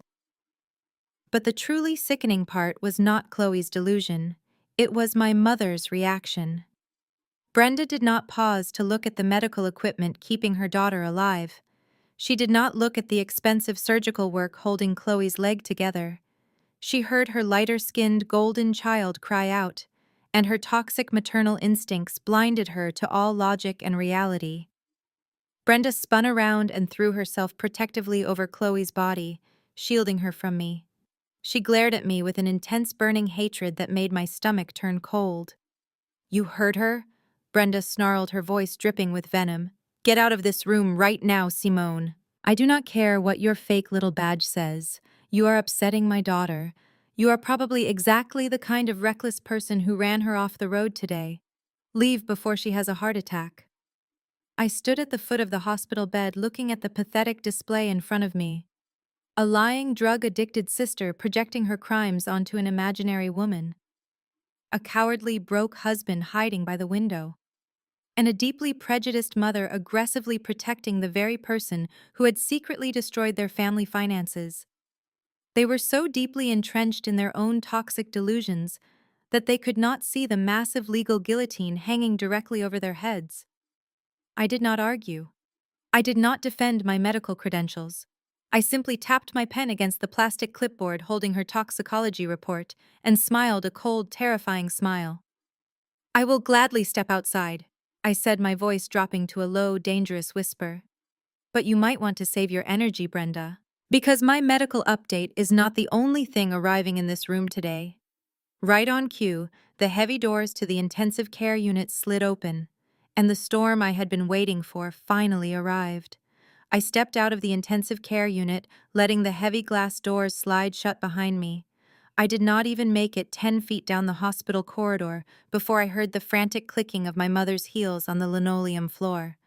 My parents were following hot on my trail just as I knew they would. Connor had stayed behind in the room hiding in the corner because he was far too much of a coward to face the massive financial reality of the situation he had created. Simone. Wait a minute, my father hissed, grabbing my elbow tightly. I stopped walking and slowly turned my head to look at his hand gripping the sleeve of my white doctor coat. I did not say a word.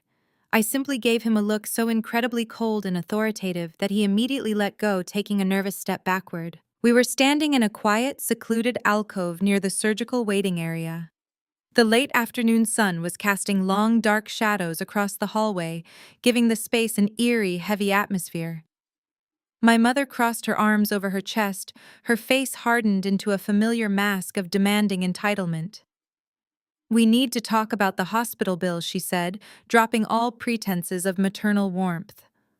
"Mrs. Jenkins at the billing desk just gave us the preliminary estimate for the trauma care, the intensive care suite, and that highly specialized vascular bypass you just performed. The total is projected to be over $400,000 by the end of the week." My father stepped closer, looking nervously up and down the hallway to ensure no hospital staff members were listening to our conversation.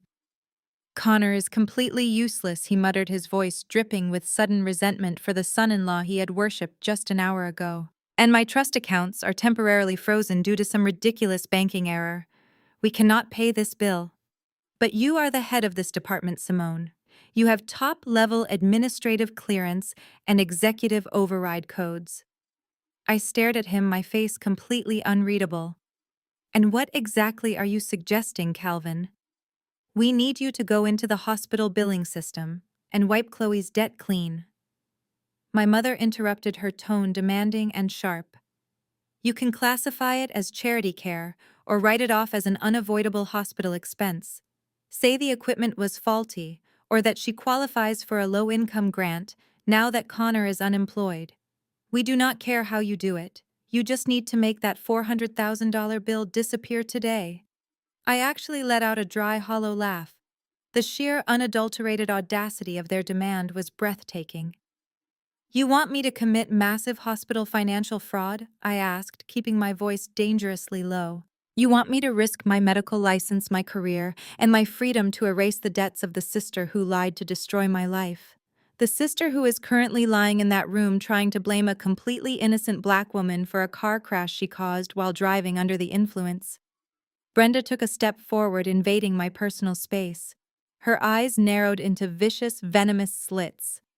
"You owe us," she snarled, jabbing her manicured finger at my chest. "We raised you. We put a roof over your head. We fed you. And if you do not do this one simple thing for your family, we will have absolutely no choice but to go directly to the hospital board of directors." I tilted my head, watching her dig her own grave deeper with every single word. "Is that so? And what exactly will you tell them, Brenda?" "We will tell them all about your little drug problem 2 years ago," my father chimed in, a cruel, smug smile spreading across his face. "We will tell the hospital administrators and the local media how you stole $150,000 from your own father to buy cocaine.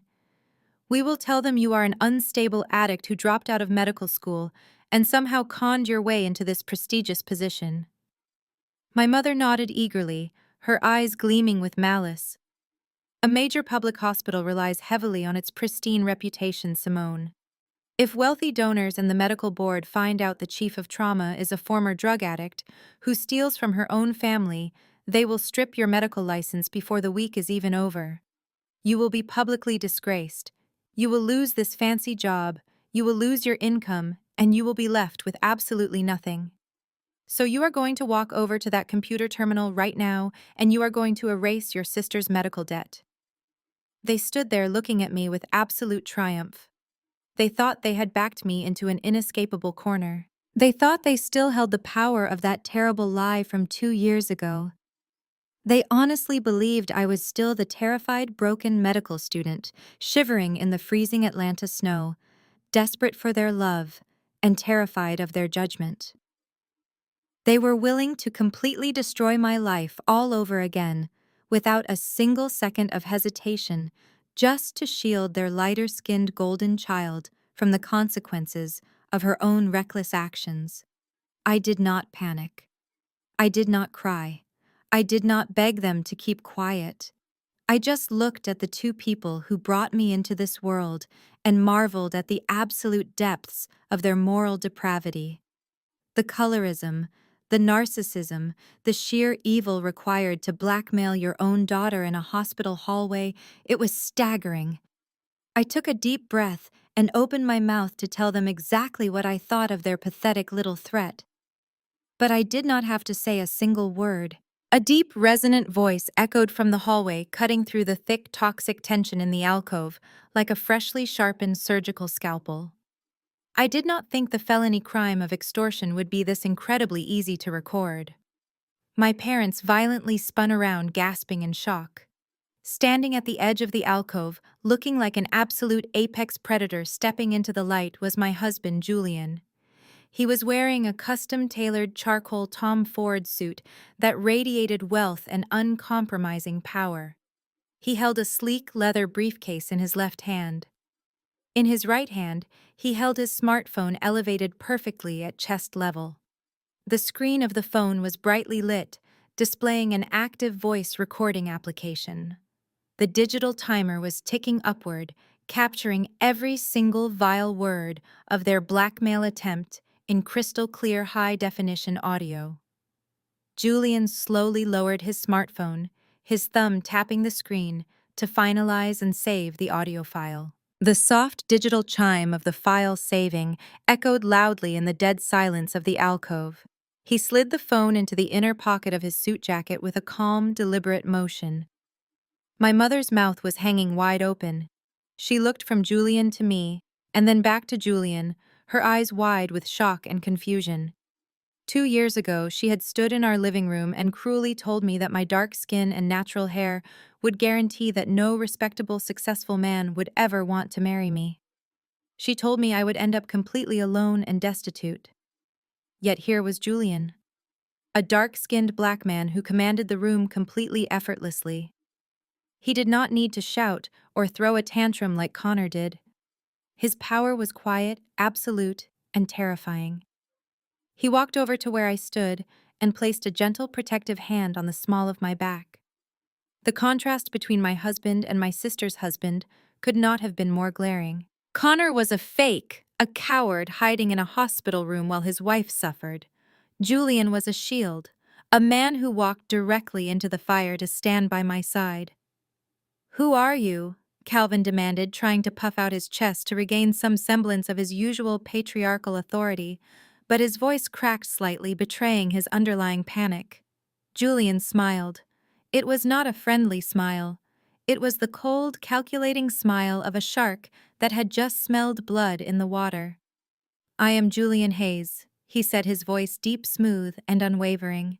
"I am a senior partner at Vanguard Legal Group, specializing in white-collar crime, corporate fraud, and high-stakes litigation.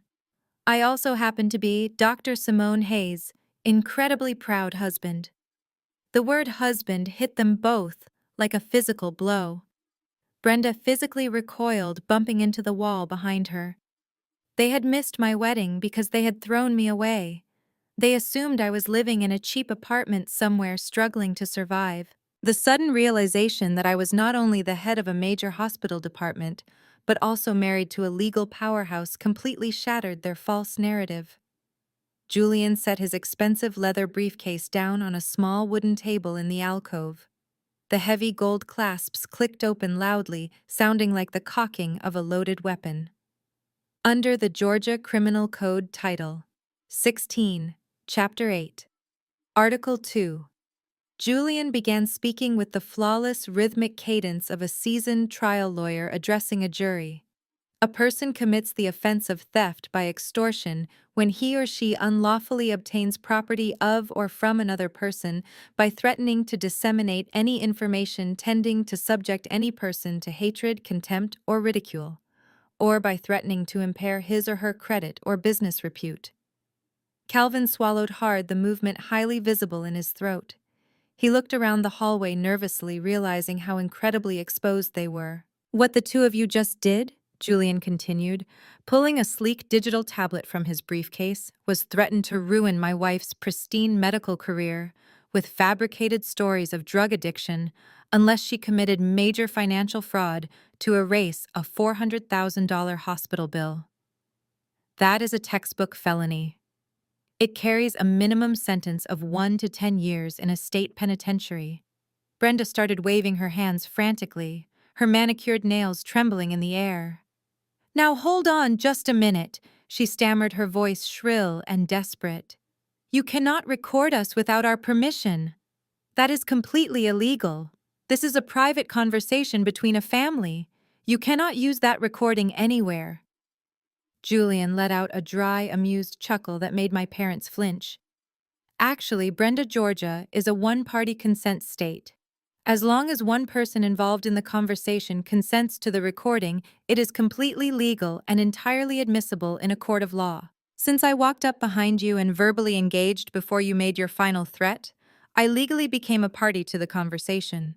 I consented, which means I now have a pristine, high-definition digital confession of you attempting to extort a senior hospital executive." The color completely drained from Calvin's face. He suddenly looked like a very old, very tired man. The arrogant church elder who loved to sit in the front pew and pass judgment on everyone else in the community was now sweating profusely under the clinical lighting of the hospital corridor. His perfectly pressed suit suddenly looked entirely too big for him. "Listen here, son," Calvin stammered, taking a cautious step forward and raising his hands in a weak, placating gesture. "You have this all wrong. We were just upset. Emotions are running incredibly high right now. Her sister is in the intensive care unit, heavily medicated. We were just having a heated family disagreement. Nobody is extorting anybody. We just want what is best for the family." Julian's smile vanished instantly. His eyes turned as cold and hard as obsidian. "Do not ever call me son," he warned, his voice dropping to a low, dangerous frequency. "You lost the right to use any familial titles the night you threw my wife out into a freezing blizzard. And the courts do not care about your high emotions, Calvin. They care about hard evidence. I have the audio. I have the hospital security cameras showing you cornering her aggressively in this hallway. If you ever breathe a single negative word about my wife to the hospital board, the media, or anyone else in the city, I will personally hand this recording over to the district attorney, and I will make sure the prosecutor seeks the maximum sentence." My parents were completely paralyzed. They were lifetime bullies who had relied on emotional manipulation, guilt-tripping, and religious hypocrisy to control everyone around them. But emotional manipulation absolutely does not work on a corporate lawyer holding undeniable physical evidence. They had brought their toxic family dynamics to a legal gunfight, and they were completely and utterly outmatched. They had no leverage left. "We just want to help Chloe," Brenda whispered, her voice finally breaking. The fake dramatic tears were completely gone, replaced by genuine terror. "We do not have the money, Simone. Connor is broke. We are going to lose our house and our country club memberships if we have to pay this hospital bill. Please, you have to understand our position." Julian snapped his briefcase shut with a loud final click echoing down the corridor. "Your financial mismanagement is not my wife's problem," he stated plainly. "You chose to back a fraudulent, entitled man who drained your accounts, and you chose to protect a daughter who lied to cover her own tracks. Those were your choices. Now you get to live with the consequences." I watched my husband absolutely dismantle my abusers with nothing but logic and the law, and I felt a massive wave of profound vindication wash over me. For my entire life, my parents had acted as the ultimate judge and jury, constantly condemning me for simply existing in my own dark skin. They had made me feel small, ugly, and unworthy of basic respect. Now, the absolute power had finally been transferred. The gavel was firmly in our hands. But as satisfying as it was to watch them squirm under the threat of extortion charges, I knew the real destruction was still waiting inside Julian's briefcase. Julian looked at me, his eyes softening for a brief second to check if I was okay before his gaze hardened again toward my parents. And speaking of financial mismanagement, Julian said, stepping closer to Calvin and Brenda, we are not even close to being finished here today. You might want to sit down, Calvin, because the truth about why your bank accounts are frozen is going to hurt a lot more than a hospital bill. Julian looked directly at Calvin, his cold smile completely fading away. He turned back to the small wooden table in the alcove where his expensive leather briefcase rested. The sharp metallic clicks of the latch's opening echoed in the quiet hospital corridor, sounding exactly like the cocking of a loaded weapon. Brenda swallowed hard, nervously wringing her manicured hands together, while Calvin just stood there completely frozen, watching the son-in-law he had never bothered to acknowledge. Julian carefully pulled out a thick, heavily bound stack of documents embossed with the official Vanguard Legal Group logo. He held the heavy file in his hands, flipping open the thick cover with the terrifying calm of a top-tier corporate litigator preparing to completely dismantle a hostile witness. Calvin Julian began, his voice deep and carrying the heavy weight of absolute, undeniable truth. When Simone first told me the story of why she was violently banished from her own family on Christmas Eve 2 years ago, I immediately felt that something was fundamentally illogical. An honors medical student working 36-hour shifts at a hospital does not suddenly steal $150,000 to buy cocaine without exhibiting a single physical or behavioral sign of severe drug addiction. As an attorney who specializes in tracking illicit corporate funds, my professional instinct told me one very simple fact. The money trail absolutely never lies. It always leaves a permanent digital footprint. Julian took a step forward and forcefully pressed the thick folder directly into Calvin's chest, forcing the older man to raise his hands and take it.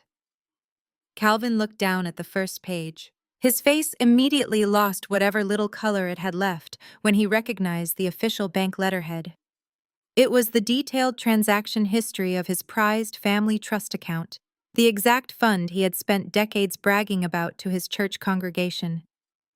That is the complete, unredacted transaction history of your trust fund from exactly 2 years ago, Julian explained, enunciating every single word with sharp, deliberate precision. There were absolutely no cash withdrawals made under Simone's name.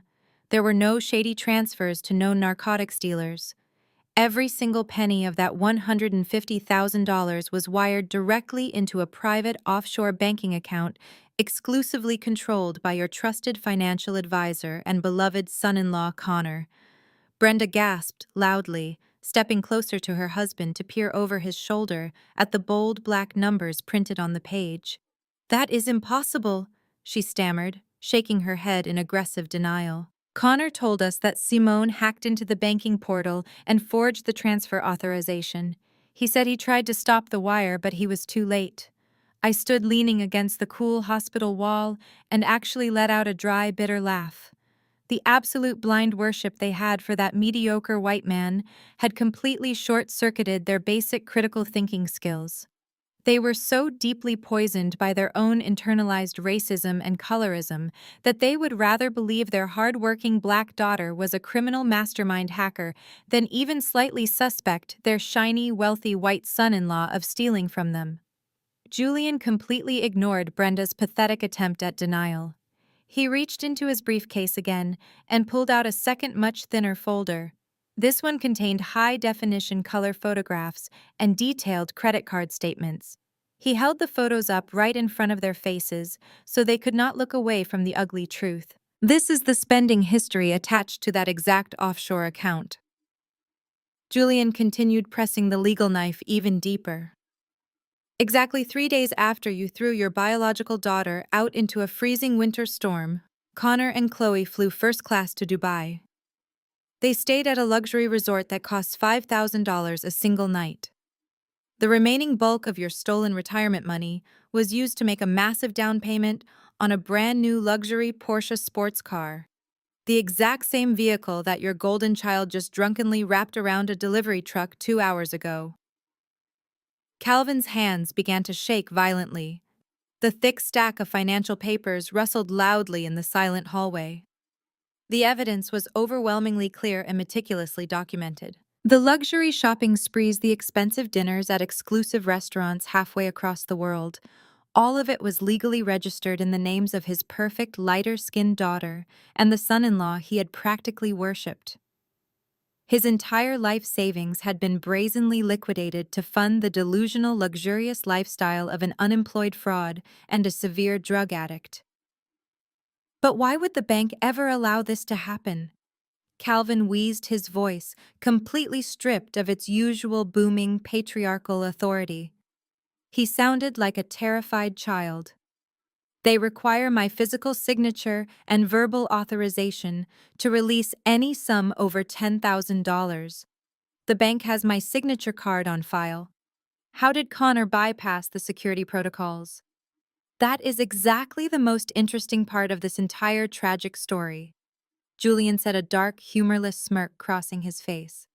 He reached into his briefcase one final time and pulled out a single laminated sheet of paper. It was a high-resolution, magnified copy of the original bank wire authorization form. Look very closely at the authorization signature on the bottom right corner of that page, Calvin Julian instructed, pointing a long, precise finger at the copied document. Connor is a finance industry insider. He knew exactly what internal loopholes to exploit to bypass the verbal phone verification. He filled out the entire wire transfer form himself. But he did not forge your signature to finalize the massive theft. He had someone else do it. Calvin snatched the laminated paper from Julian's hand. He brought it inches from his face, his eyes frantically scanning the ink strokes. He stared at the signature, claiming to be his own. The forger had tried their absolute best to mimic his cursive style, but the subtle slant of the letters and the very specific way the tail of the final letter looped upward completely betrayed the actual author. It was a handwriting Calvin had seen thousands of times over the last 3 decades. He had seen that exact same loop on homemade Father's Day cards. He had seen that exact same slant on high school homework assignments and college application essays. It was undeniably, unmistakably Chloe's handwriting. The golden child, the daughter he favored above all else, the daughter whose lighter complexion he proudly paraded around his elitist social circles, had personally forged his signature. She had systematically robbed him of his entire retirement fund, and then she had immediately run home to put on a theatrical crying performance, framing the dark-skinned sister he already looked down upon. The sheer sociopathic cruelty of it tore through Calvin's mind, completely shredding the false reality he had fiercely protected for years. Calvin's eyes flooded with thick, angry red blood vessels. His breathing became heavy, erratic, and ragged, echoing loudly in the secluded alcove. He gripped the forged document so tightly, his knuckles turned completely white. His chest heaved up and down like a volcano, on the absolute verge of a catastrophic eruption. The crushing weight of his own profound stupidity and the horrific betrayal of his favorite child was finally crashing down on him all at once. Julian watched Calvin struggle to breathe, his eyes locked on the forged signature of his favorite daughter. But the ruthless corporate lawyer was far from finished. He reached into the dark depths of his briefcase one last time. "I told you to sit down, Calvin," Julian said, his voice completely devoid of any sympathy. "Because the trust fund was just their personal piggy bank. Now we need to talk about your actual life savings." Julian pulled out a thick, red tabbed folder. This was the definitive kill shot. 3 years ago, you transferred full custodial rights of your primary retirement portfolio over to Vanguard Investments, Julian stated, tapping the heavy file. But what you actually did was hand a multi-million-dollar nest egg over to Connor. You gave a mediocre junior analyst complete unrestricted access to your entire life's work simply because he wore a Brooks Brothers suit and possessed the right skin color to make you feel adjacent to elite wealth. You trusted his whiteness and his arrogant finance bro vocabulary over the seasoned financial advisors you had used for decades. Calvin looked up from the forged document, his eyes wide and bloodshot. "What are you talking about?" he whispered, his voice cracking. "Connor manages that portfolio. He sends me the quarterly statements himself." The fund is up 12% this year. We just discussed the yields at dinner last month. Julian let out a harsh, humorless laugh. He handed the red folder to Calvin. Those quarterly statements were completely fabricated, Calvin. Connor created fake spreadsheets on his laptop to keep you quiet. I pulled the actual certified bank records directly from the clearinghouse this morning. Open the folder and look at the bottom line on the final page. Calvin's trembling hands practically tore the folder open. He flipped past pages of dense financial jargon and highlighted transaction logs until he reached the final certified summary sheet. His eyes darted to the bold numbers at the very bottom of the page. He stopped breathing entirely. Zero. The account balance was exactly $0.00. There was over $1.2 million in that portfolio, Julian explained, his voice echoing off the sterile walls of the hospital alcove. Connor did not just make a few bad trades in a bear market. He liquidated your blue-chip stocks and funneled the cash into incredibly reckless offshore cryptocurrency scams, trying to chase a massive payout. When those completely tanked, he panicked. He started pulling cash advances against your portfolio to fund high-stakes sports betting and illegal gambling syndicates in Las Vegas, hoping to win back the losses before you noticed. Brenda let out a high-pitched wail, clutching her chest, as if she were having a heart attack. $1.2 million, she screamed, her voice echoing down the corridor. Calvin, tell me he is lying. Tell me our money is still there. Calvin could not speak. He was staring at the paper, his mind completely fracturing under the weight of the absolute betrayal. His entire identity was tied to his wealth. His status as a respected elder in their affluent church, his country club memberships, his arrogant ability to look down on people who worked in public service like me, it was all funded by that retirement account. And now it was completely gone. He was destitute. He lost every single penny, Calvin, Julian said, delivering the final devastating blow. Connor was fired from his firm 6 months ago for unauthorized trading.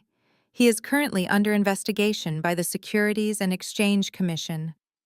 Your son-in-law is a broke, desperate, degenerate gambler, and because you legally signed over custodial power to him, the bank holds you completely responsible for the margin calls. You are entirely bankrupt. The silence that followed was heavy and suffocating. I watched my father process the reality that the golden child and the perfect white son-in-law he had chosen over me had methodically bled him completely dry.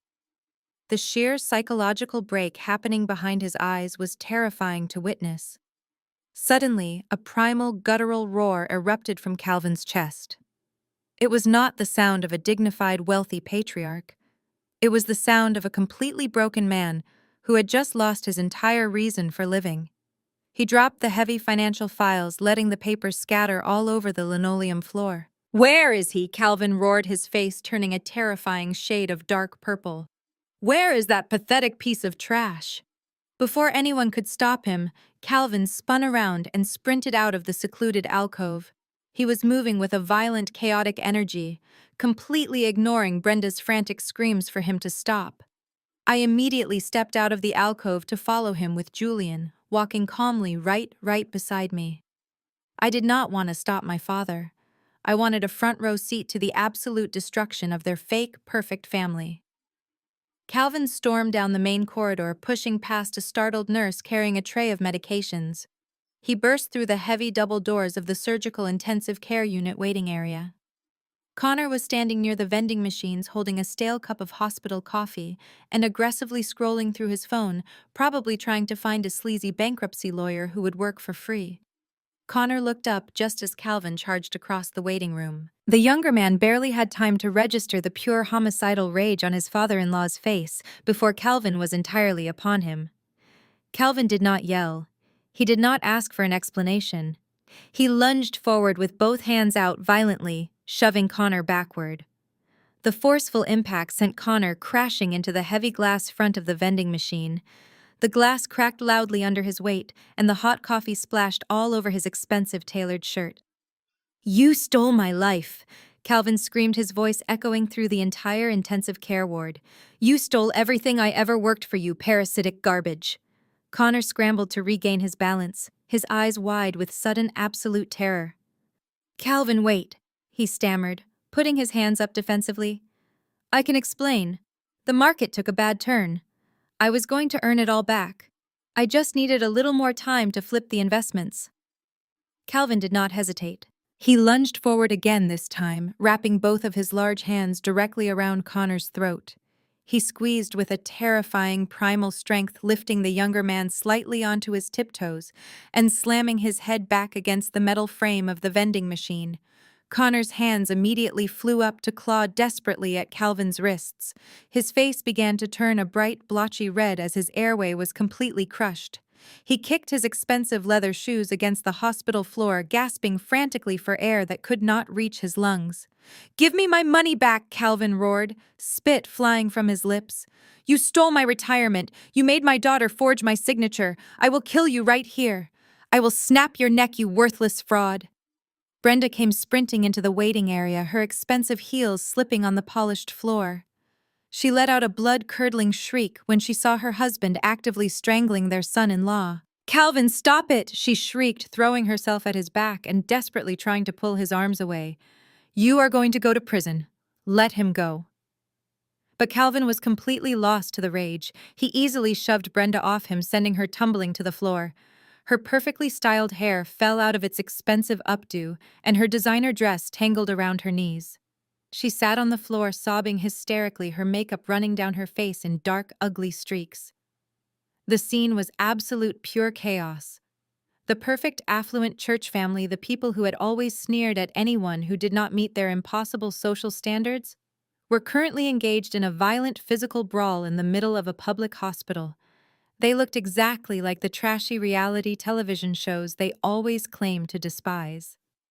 They were a complete circus, and every single nurse, doctor, and patient in the waiting room was watching them self-destruct. I stood near the entrance doors, my arms crossed over my white doctor coat, watching the man who had thrown me out into the snow actively try to murder the man he had chosen to replace me.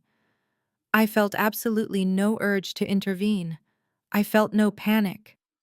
Julian stood right next to me, a calm, satisfied smirk playing on his lips, as he watched the legal and financial traps he had laid spring perfectly shut. Hospital security guards finally rushed into the room. 3 large men in uniform sprinted toward the vending machines, grabbing Calvin by the shoulders and forcefully ripping him away from Connor. Calvin thrashed wildly, kicking and screaming obscenities as the guards pinned his arms behind his back.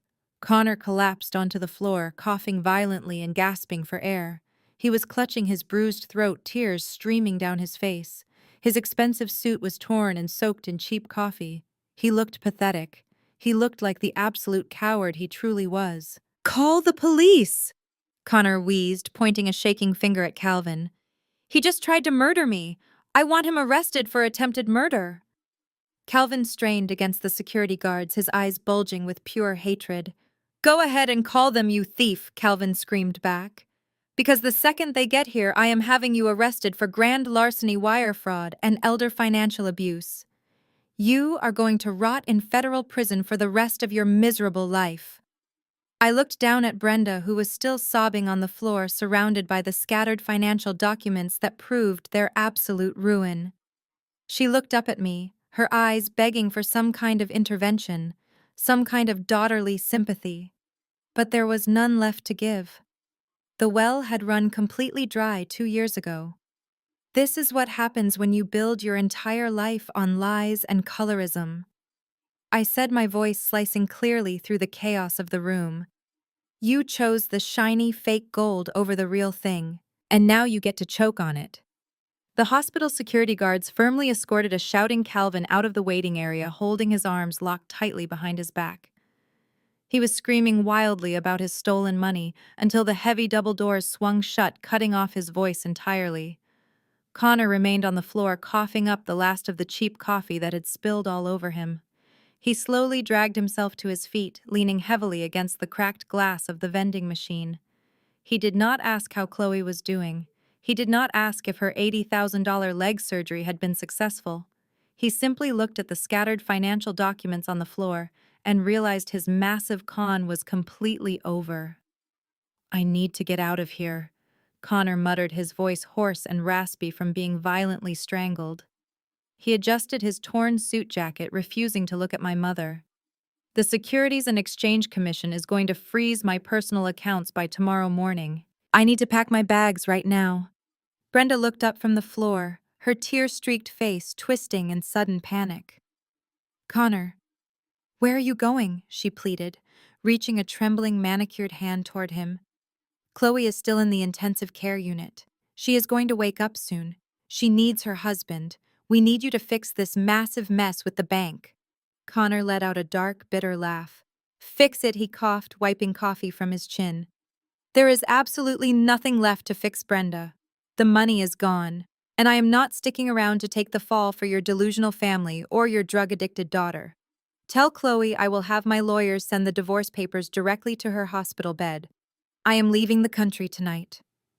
He did not look back. The arrogant white finance bro who had systematically destroyed my family turned on his heel and limped quickly down the hospital corridor, abandoning his injured wife and his ruined in-laws without a single ounce of remorse. Brenda watched him leave, her mouth opening and closing soundlessly. The grand illusion of her high society life was rapidly evaporating right before her eyes. Julian stepped forward, his expensive leather shoes stepping carefully over the scattered financial papers. He reached into the inner pocket of his suit and pulled out one final document perfectly folded. He crouched down slightly to hand it to my mother. I strongly suggest you start packing your things as well, Brenda. Julian said, his voice impeccably polite, but entirely devoid of any warmth. I found this filed in the county public records yesterday morning. Since Calvin recklessly used the deed to your sprawling colonial home as collateral to cover Connor's massive gambling debts last month, the bank has officially initiated foreclosure proceedings. You have exactly 30 days to vacate the property before the sheriff's department physically removes you from the premises. Brenda took the paper with trembling hands. She unfolded it and read the bold legal print at the top of the page. Notice of default and intent to foreclose. Her eyes widened in absolute sheer horror. The sprawling 4-bedroom estate with the manicured lawn and the heated swimming pool, the absolute center of her entire fake social universe, was being violently ripped away from her. She was going to be homeless. The wealthy friends she had spent decades trying to impress at the country club would completely ostracize her the second they found out she was utterly broke.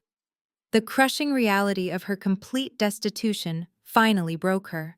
Brenda dropped the foreclosure notice. She scrambled across the hard linoleum floor on her hands and knees, completely abandoning whatever dignity she had left. She crawled directly toward me, reaching out with desperate, grasping hands. Before I could step back, she threw her arms around my legs, burying her tear-soaked face into the fabric of my navy blue medical scrubs. She gripped my pant legs so tightly her knuckles turned completely white. "Simone, please," she wailed, her voice echoing with a raw, pathetic desperation that made my skin crawl. "Please, my beautiful baby girl, you have to help us. You heard Julian. We are going to lose the house. We have absolutely nothing left." I looked down at the woman who had birthed me. This was the exact same woman who had looked at my dark skin and natural hair 2 years ago and called me a dark stain on her perfect family. This was the woman who had gleefully thrown my expensive medical textbooks into the freezing snow and told me I was a complete failure. And now she was groveling on the dirty hospital floor, begging for a financial lifeline. "You have all that money, Simone," she sobbed, her expensive makeup smearing violently against my scrubs. "You just paid $80,000 for Chloe's leg without even blinking. Julian is a millionaire lawyer. You live in a massive mansion. Please just pay off the bank for us. Buy the house back. You cannot let your own mother and father become homeless. We are your family, Simone. We are your own flesh and blood. Blood is thicker than water. You have to forgive us." I stared down at her, watching her weaponize the concept of family only when it directly benefited her bank account. She did not care about the agonizing emotional pain she caused me. She did not care that I had starved and struggled to finish medical school entirely alone.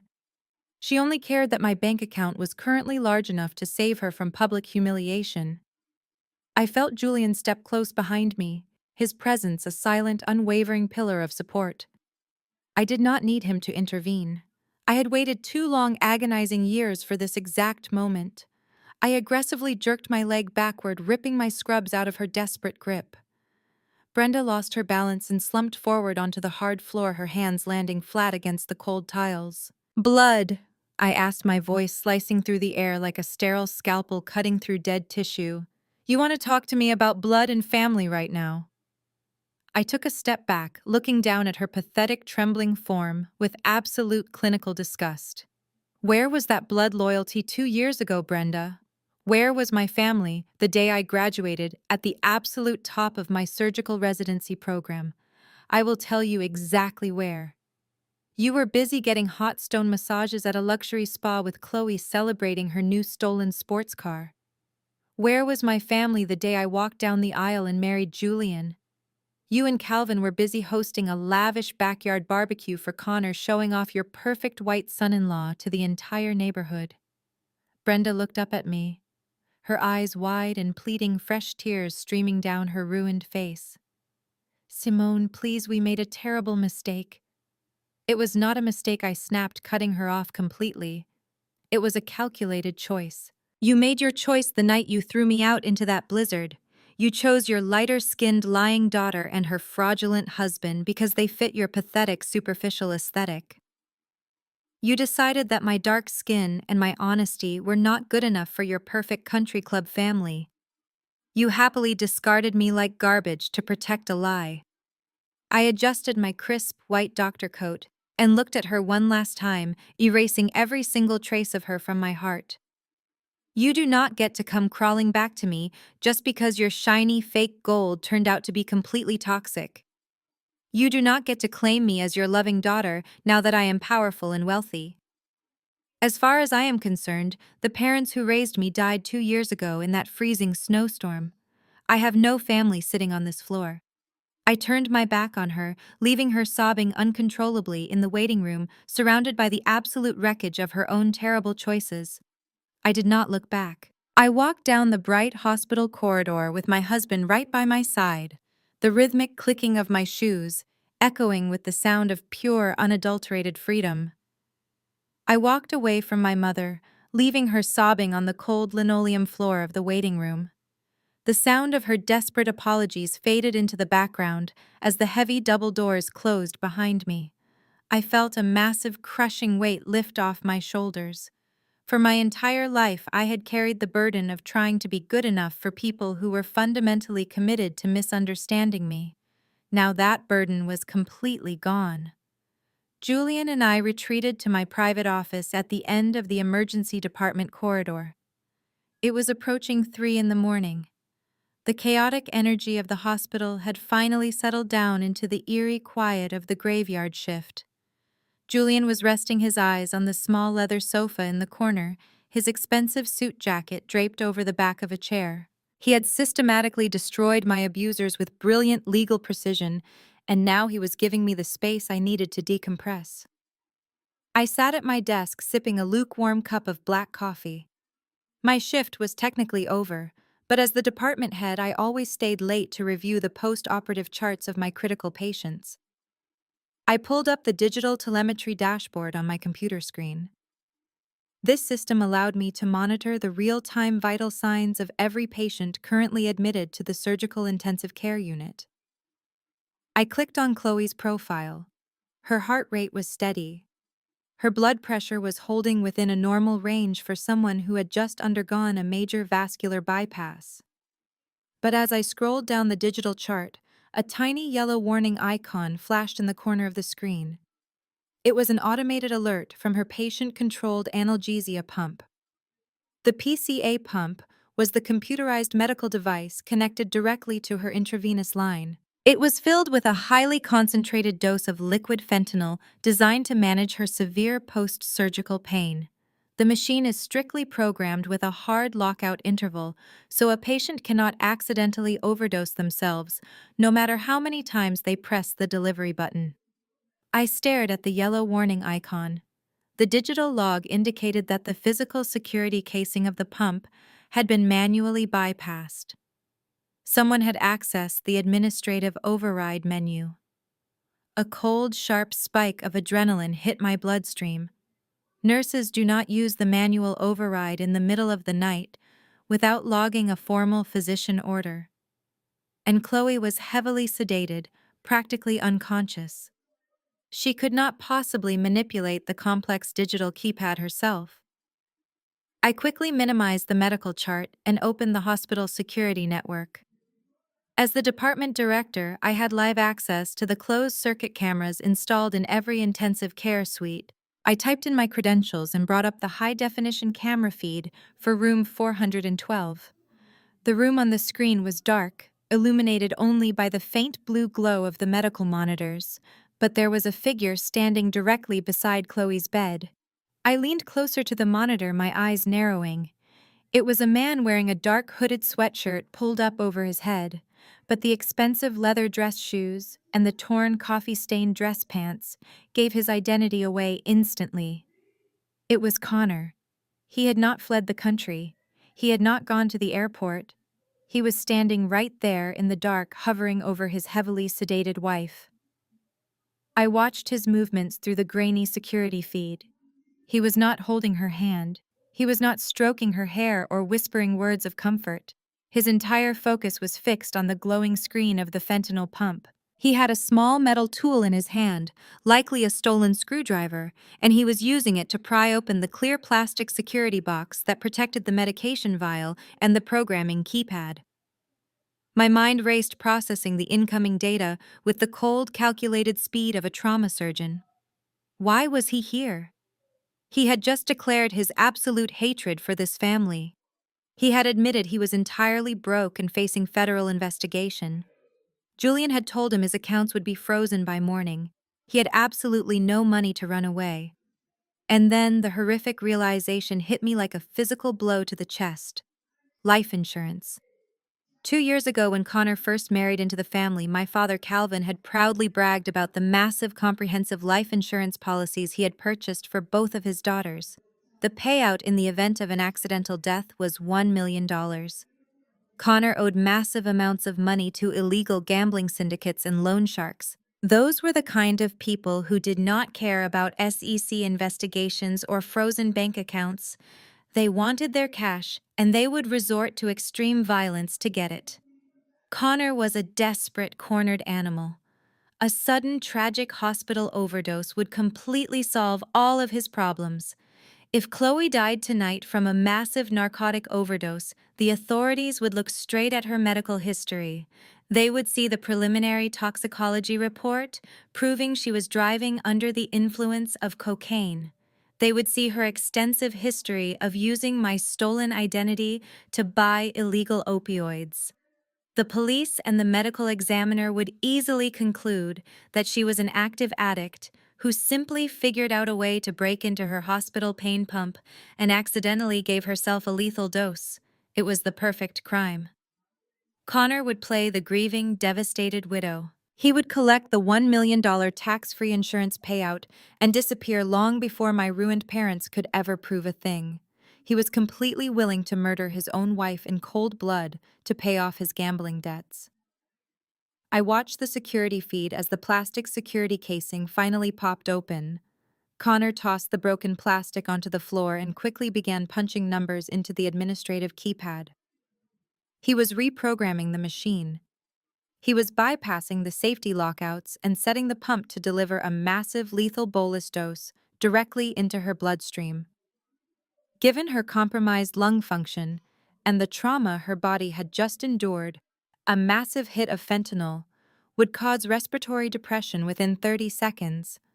Her breathing would slow down and completely stop. Her brain would be starved of oxygen, and her heart would go into fatal cardiac arrest. He was going to kill her right in front of me. I did not scream. I did not panic. I calmly reached across my desk and grabbed my heavy hospital master keycard. I stood up and lightly tapped Julian on the shoulder. He woke up instantly, his sharp eyes immediately assessing my face. "Connor is in her room," I whispered, my voice completely steady. "He is actively trying to murder her with the fentanyl pump. Call the police and get hospital security up to the 4th floor right now. Tell them we have a code silver in progress." Julian was on his feet before I even finished the sentence, pulling his phone from his pocket. I did not wait for him. I sprinted out of my office and ran down the empty hallway toward the elevators. The adrenaline was pumping so hard through my veins, I could hear my own heartbeat in my ears. I took the stairs, taking them two at a time. I burst through the stairwell doors onto the 4th floor intensive care unit. The hallway was completely silent. The night nurses were gathered at the main station at the far end of the ward, reviewing charts, completely unaware that a homicide was currently taking place just 50 feet away. I did not call out to them. I needed to catch him exactly in the act. I needed absolute, undeniable proof, so he could never talk his way out of this with his expensive lawyers and his arrogant white privilege. I moved silently down the corridor, my rubber-soled surgical shoes making absolutely no sound on the polished floors. I approached the glass door of room 412. The blinds were drawn, but through the small gap in the slats, I could see the glow of the medical equipment. I pressed my back against the wall right next to the door, holding my breath. I carefully peeked through the narrow gap. Connor was leaning directly over the bed. His face was illuminated by the harsh blue light of the pump display. His expression was completely blank. There was no hesitation, there was no remorse. He looked like a man making a routine ATM withdrawal. He reached out his index finger, hovering directly over the flashing green confirmation button.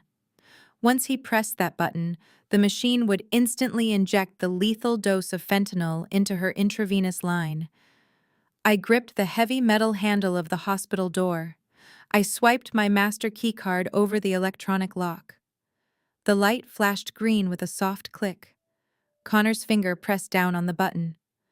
I shoved the heavy door open with all of my strength. I reached my hand inside and slammed my palm violently against the main wall switch. The room instantly flooded with blinding, brilliant white light. The sudden blinding light made Connor flinch violently. He snatched his hand back from the fentanyl pump as if he had just touched a burning stove. He spun around, his eyes wide with the frantic terror of a trapped animal caught completely off guard. He squinted against the harsh fluorescent bulbs of the intensive care unit, trying to make sense of the sudden intrusion. "What are you doing in here?" he stammered, his voice pitching high with panic. He tried to quickly take a step away from the medical equipment, casually sliding his hands into the pockets of his torn suit pants. "I was just checking on her."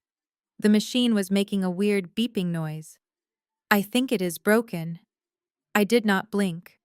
I stepped fully into the room, blocking the only exit. I crossed my arms over my crisp white doctor coat and stared at him with absolute clinical disgust. "You were not checking on her, Connor," I said, my voice projecting with the cold, unwavering authority of a judge handing down a death sentence. "You broke open the physical security casing of a controlled substance pump. You manipulated the administrative keypad, and you were exactly 1 second away from injecting a massive lethal bolus of fentanyl directly into her bloodstream. You are trying to murder your own wife in cold blood to collect a $1 million life insurance payout because you owe money to the mob." Connor let out a nervous, breathless laugh that sounded more like a wet gasp. His eyes darted frantically around the room. "You are completely crazy, Simone," he deflected, leaning hard into his usual strategy of gaslighting and denial. "You have always been delusional. You are just making things up because you are jealous of our perfect marriage. I am calling hospital security right now to have you permanently removed from this floor." "I do not think you will need to call them," I replied, stepping slightly to the side. Right on cue, two large individuals wearing blue hospital scrub jackets stepped into the room right behind me. They had been sitting quietly at the main nurses' station all night, pretending to update medical charts and drink stale coffee. Julian, with his extensive high-level connections in the district attorney's office, had arranged for them to be stationed on the surgical floor the absolute second we discovered Connor's financial ruin and the life insurance policy. They were not nurses. The two men simultaneously reached inside their scrub jackets and pulled out heavy silver police badges attached to thick leather chains. Atlanta Police Department, the taller officer barked, his voice shattering the remaining quiet of the hospital room. Step away from the patient and keep your hands exactly where I can see them. The arrogant finance bro facade that Connor had worn for years completely and instantly disintegrated. He looked at the open door, he looked at the two armed officers, and then he made the absolute dumbest decision of his entire miserable life. He lunged toward the heavy glass window at the back of the room, desperately looking for a fire escape or a ledge. He did not even make it 2 steps. The undercover officers moved with terrifying tactical speed. One officer lunged forward, grabbing Connor roughly by the shoulder and violently spinning him around. The second officer swept his legs completely out from under him. Connor hit the hard linoleum floor with a sickening heavy thud that knocked the wind entirely out of his lungs. He thrashed and kicked wildly, screaming about his civil rights and demanding to call his expensive lawyers. Stop resisting, the taller officer commanded, driving a heavy knee directly into the center of Connor's back to pin him to the floor. He forcefully yanked Connor's arms behind his back, twisting his wrists at an agonizing angle. The sharp metallic click of the solid steel handcuffs locking tightly around his wrists echoed sharply through the room. It was without a doubt the absolute most beautiful sound I had ever heard in my entire life. Connor, you are under arrest for the attempted murder of Chloe Hayes, the officer stated, pulling him up by the chain of the cuffs. You have the right to remain silent. Anything you say can and will be used against you in a court of law. The violent physical struggle, the shouting, and the reading of the Miranda rights finally broke through the heavy wall of surgical sedatives keeping my sister asleep.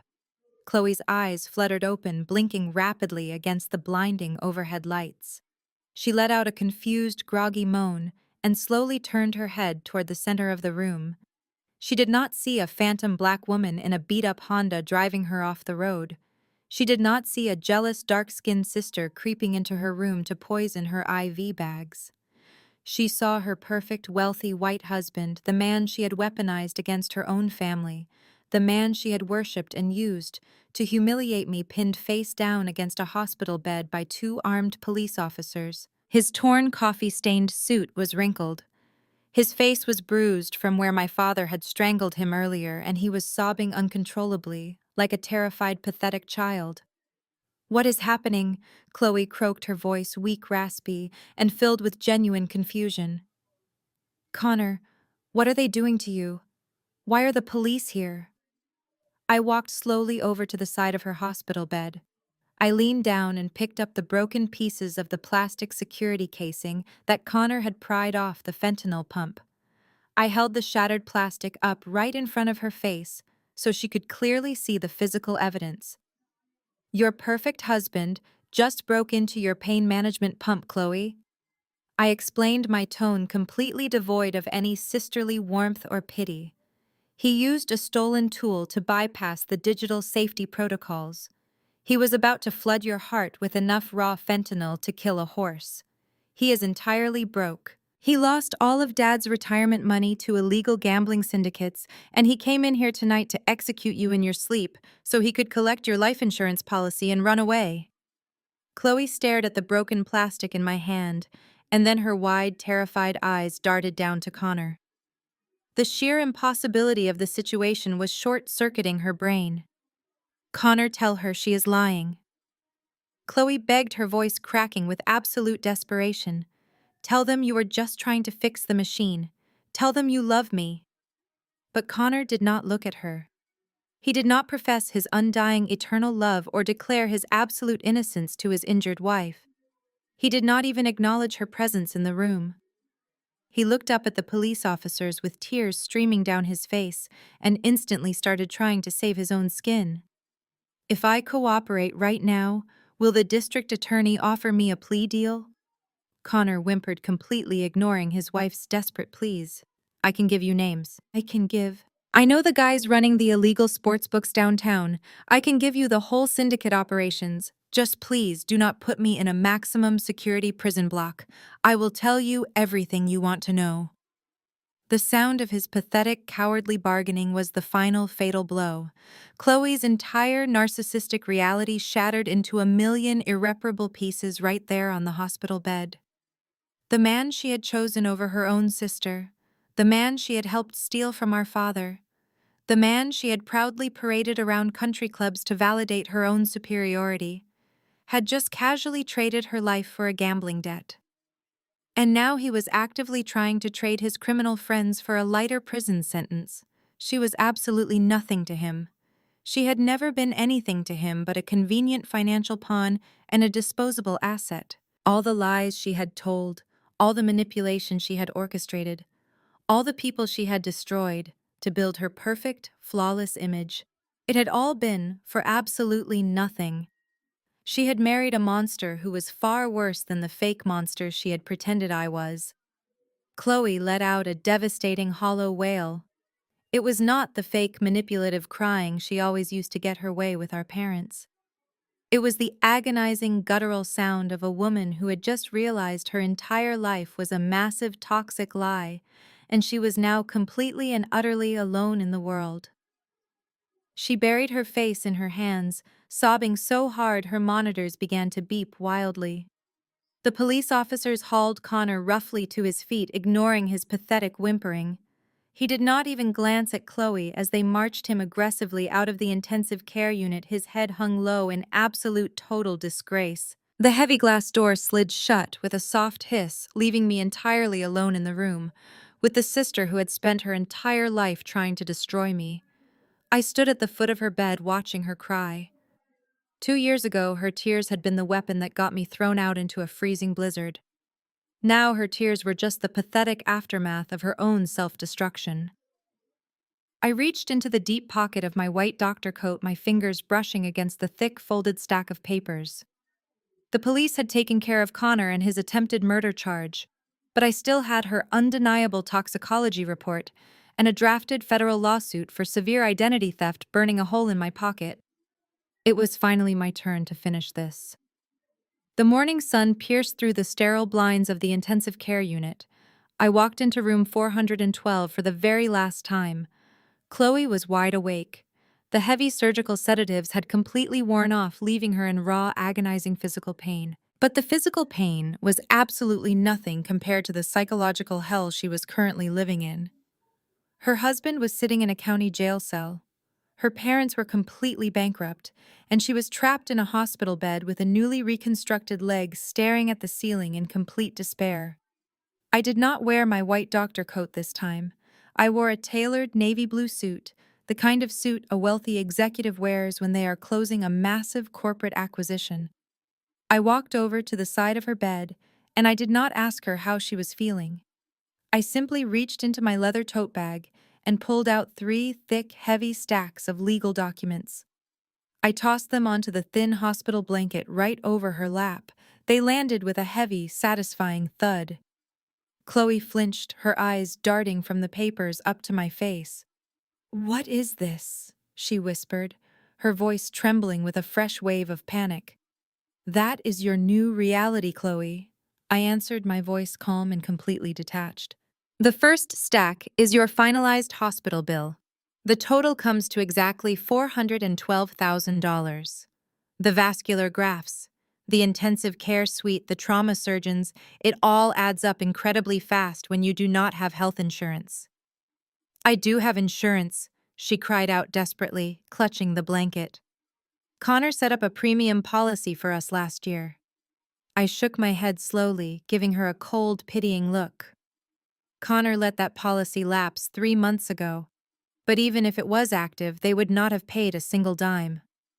I personally submitted your preliminary toxicology report to the insurance underwriters early this morning. You were driving a vehicle with 3 times the legal limit of alcohol and a massive amount of cocaine in your bloodstream. That completely voids any and all medical coverage. You are personally responsible for every single penny of that massive debt." Chloe let out a choked gasp, staring down at the bill. She looked like she was going to be physically sick. The second stack, I continued pointing a perfectly manicured finger at the next pile of papers, is the official notice of foreclosure on Mom and Dad's house. Because they allowed your wonderful husband to use their estate as collateral for his illegal gambling debts, the bank has officially seized the property. They are being evicted at the end of the month. They have absolutely nowhere to go and zero money to their names. Tears began to stream down her bruised face, dropping onto the crisp white paper. "Simone, please," she sobbed, her voice cracking. "I have nothing. Connor left me with absolutely nothing. I cannot pay this. You have to help me. I am your sister." I ignored her pathetic plea entirely and pointed to the final stack of documents. The third stack is a civil lawsuit filed directly by Vanguard Legal Group on my behalf. We are officially suing you for aggravated identity theft and medical fraud. We have undeniable proof that you used my name and my medical credentials to illegally purchase highly addictive opioids from shady pain clinics all over the state of Georgia. You weaponized my identity to feed your addiction, and you used that same addiction to get me thrown out of the family. Now you are going to face the federal consequences. Chloe completely broke down. She covered her face with her hands, sobbing hysterically, shaking so hard the medical monitors began to chime. She was drowning in a bottomless ocean of legal and financial ruin, and there was absolutely no one left to throw her a life preserver. I stood there and watched her cry for a long moment. I felt absolutely no guilt. I felt no lingering familial obligation. I had done my job. I had fulfilled my Hippocratic oath. "I saved your life in that operating room, Chloe," I said, my voice slicing clearly through her loud sobs. "I put your shattered bones back together, and I kept your heart beating, because that is my absolute duty as a physician. I saved your life. But I will absolutely not save you from the consequences of your own evil actions. You built this hell entirely by yourself." I turned around and walked toward the door. As I reached for the handle, I looked back over my shoulder one final time. Good luck in federal court, and good luck in absolute poverty. Do not ever say my name or try to contact me again. I walked out of the room and let the heavy glass door slide shut forever. The drive home from the hospital that morning was the most peaceful commute of my entire life. I rolled the windows down, letting the cool Atlanta breeze wash over my face. I watched the city wake up, the morning commuters rushing to their jobs, completely unaware of the massive shift that had just occurred in my universe. For the first time in 35 years, the heavy, suffocating cloud of my parents' expectations and my sister's toxic jealousy was completely gone. I was finally free. 6 months later, the crisp autumn air blew through the open windows of our new home. It was a sprawling 6-bedroom estate in one of the most exclusive gated communities in Atlanta. I was standing in my massive custom kitchen, the morning sunlight pouring across the white marble countertops. I took a slow sip of my warm chamomile tea, letting the peaceful silence of the house wash over me. I looked across the hallway into the newly painted nursery. Julian was wearing a casual gray shirt, sitting on the plush carpet and meticulously assembling a wooden crib. He had a pencil tucked behind his ear and a look of absolute focused determination on his handsome face. I smiled, resting a hand on my growing belly. Our first child, a beautiful baby girl, was due in just 3 months. She was going to be born into a home filled with unconditional love, respect, and absolute safety. She would never know the toxic, conditional love that I had been forced to endure. The contrast between my beautiful life and the lives of the people who threw me away was staggering. Calvin and Brenda were forced to move into a tiny, cramped apartment in a rundown public housing complex on the outskirts of the city. Their wealthy country club friends had completely abandoned them the second the bank foreclosed on their estate. The massive shame and public humiliation had aged them both terribly. They spent their days sitting in a tiny living room, blaming each other for their absolute ruin. They had tried to call me a dozen times from various unknown numbers, begging for a loan. I blocked every single one. Connor was currently serving a 15-year sentence in a maximum security federal penitentiary. The illegal gambling syndicate he owed money to had happily provided the district attorney with all the evidence needed to lock him away for multiple counts of wire fraud and attempted murder. He was exactly where a cowardly racist parasite belonged. And Chloe was under strict house arrest, wearing a heavy black ankle monitor, while she awaited her federal trial for identity theft and prescription fraud. She was living in a cheap motel room on the wrong side of town, drowning in over $500,000 of medical and legal debt. She spent her days entirely alone, trapped in a tiny room, staring at the peeling wallpaper. She had absolutely no husband to manipulate, no rich parents to bail her out, and no golden child status to hide behind anymore. She was finally forced to sit in complete silence and face the ugly, broken reality of who she truly was. I took another sip of my tea, closing my eyes, and breathing in the sweet scent of vanilla and fresh cedar drifting from the nursery. I felt a soft, gentle flutter against my ribs. The baby was kicking. I placed my hand over my stomach, smiling warmly. Julian looked up from the crib, catching my eye and returning the smile with a look of pure, absolute adoration. We had built our own beautiful kingdom entirely from scratch. I had won the ultimate war. But the most beautiful part was that I did not win by destroying them. The absolute best revenge is never about screaming or aggressively ruining the people who hurt you. The best revenge is simply stepping completely out of their way and letting them destroy themselves with their own lies, greed, and toxic vanity. You just focus on protecting your peace, holding your boundaries firmly, and stepping gracefully into your ultimate glory. Have you ever had to permanently cut off a toxic family member to protect your own sanity and your future? It is one of the hardest but most necessary decisions a person can make. How did you find the courage to finally walk away? Let me know your story in the comments below. I read every single one. Do not forget to hit the like button and subscribe to the channel for more stories about healing, setting unbreakable boundaries, and taking back your absolute power. Remember, your peace is your most valuable asset. Protect it at all costs.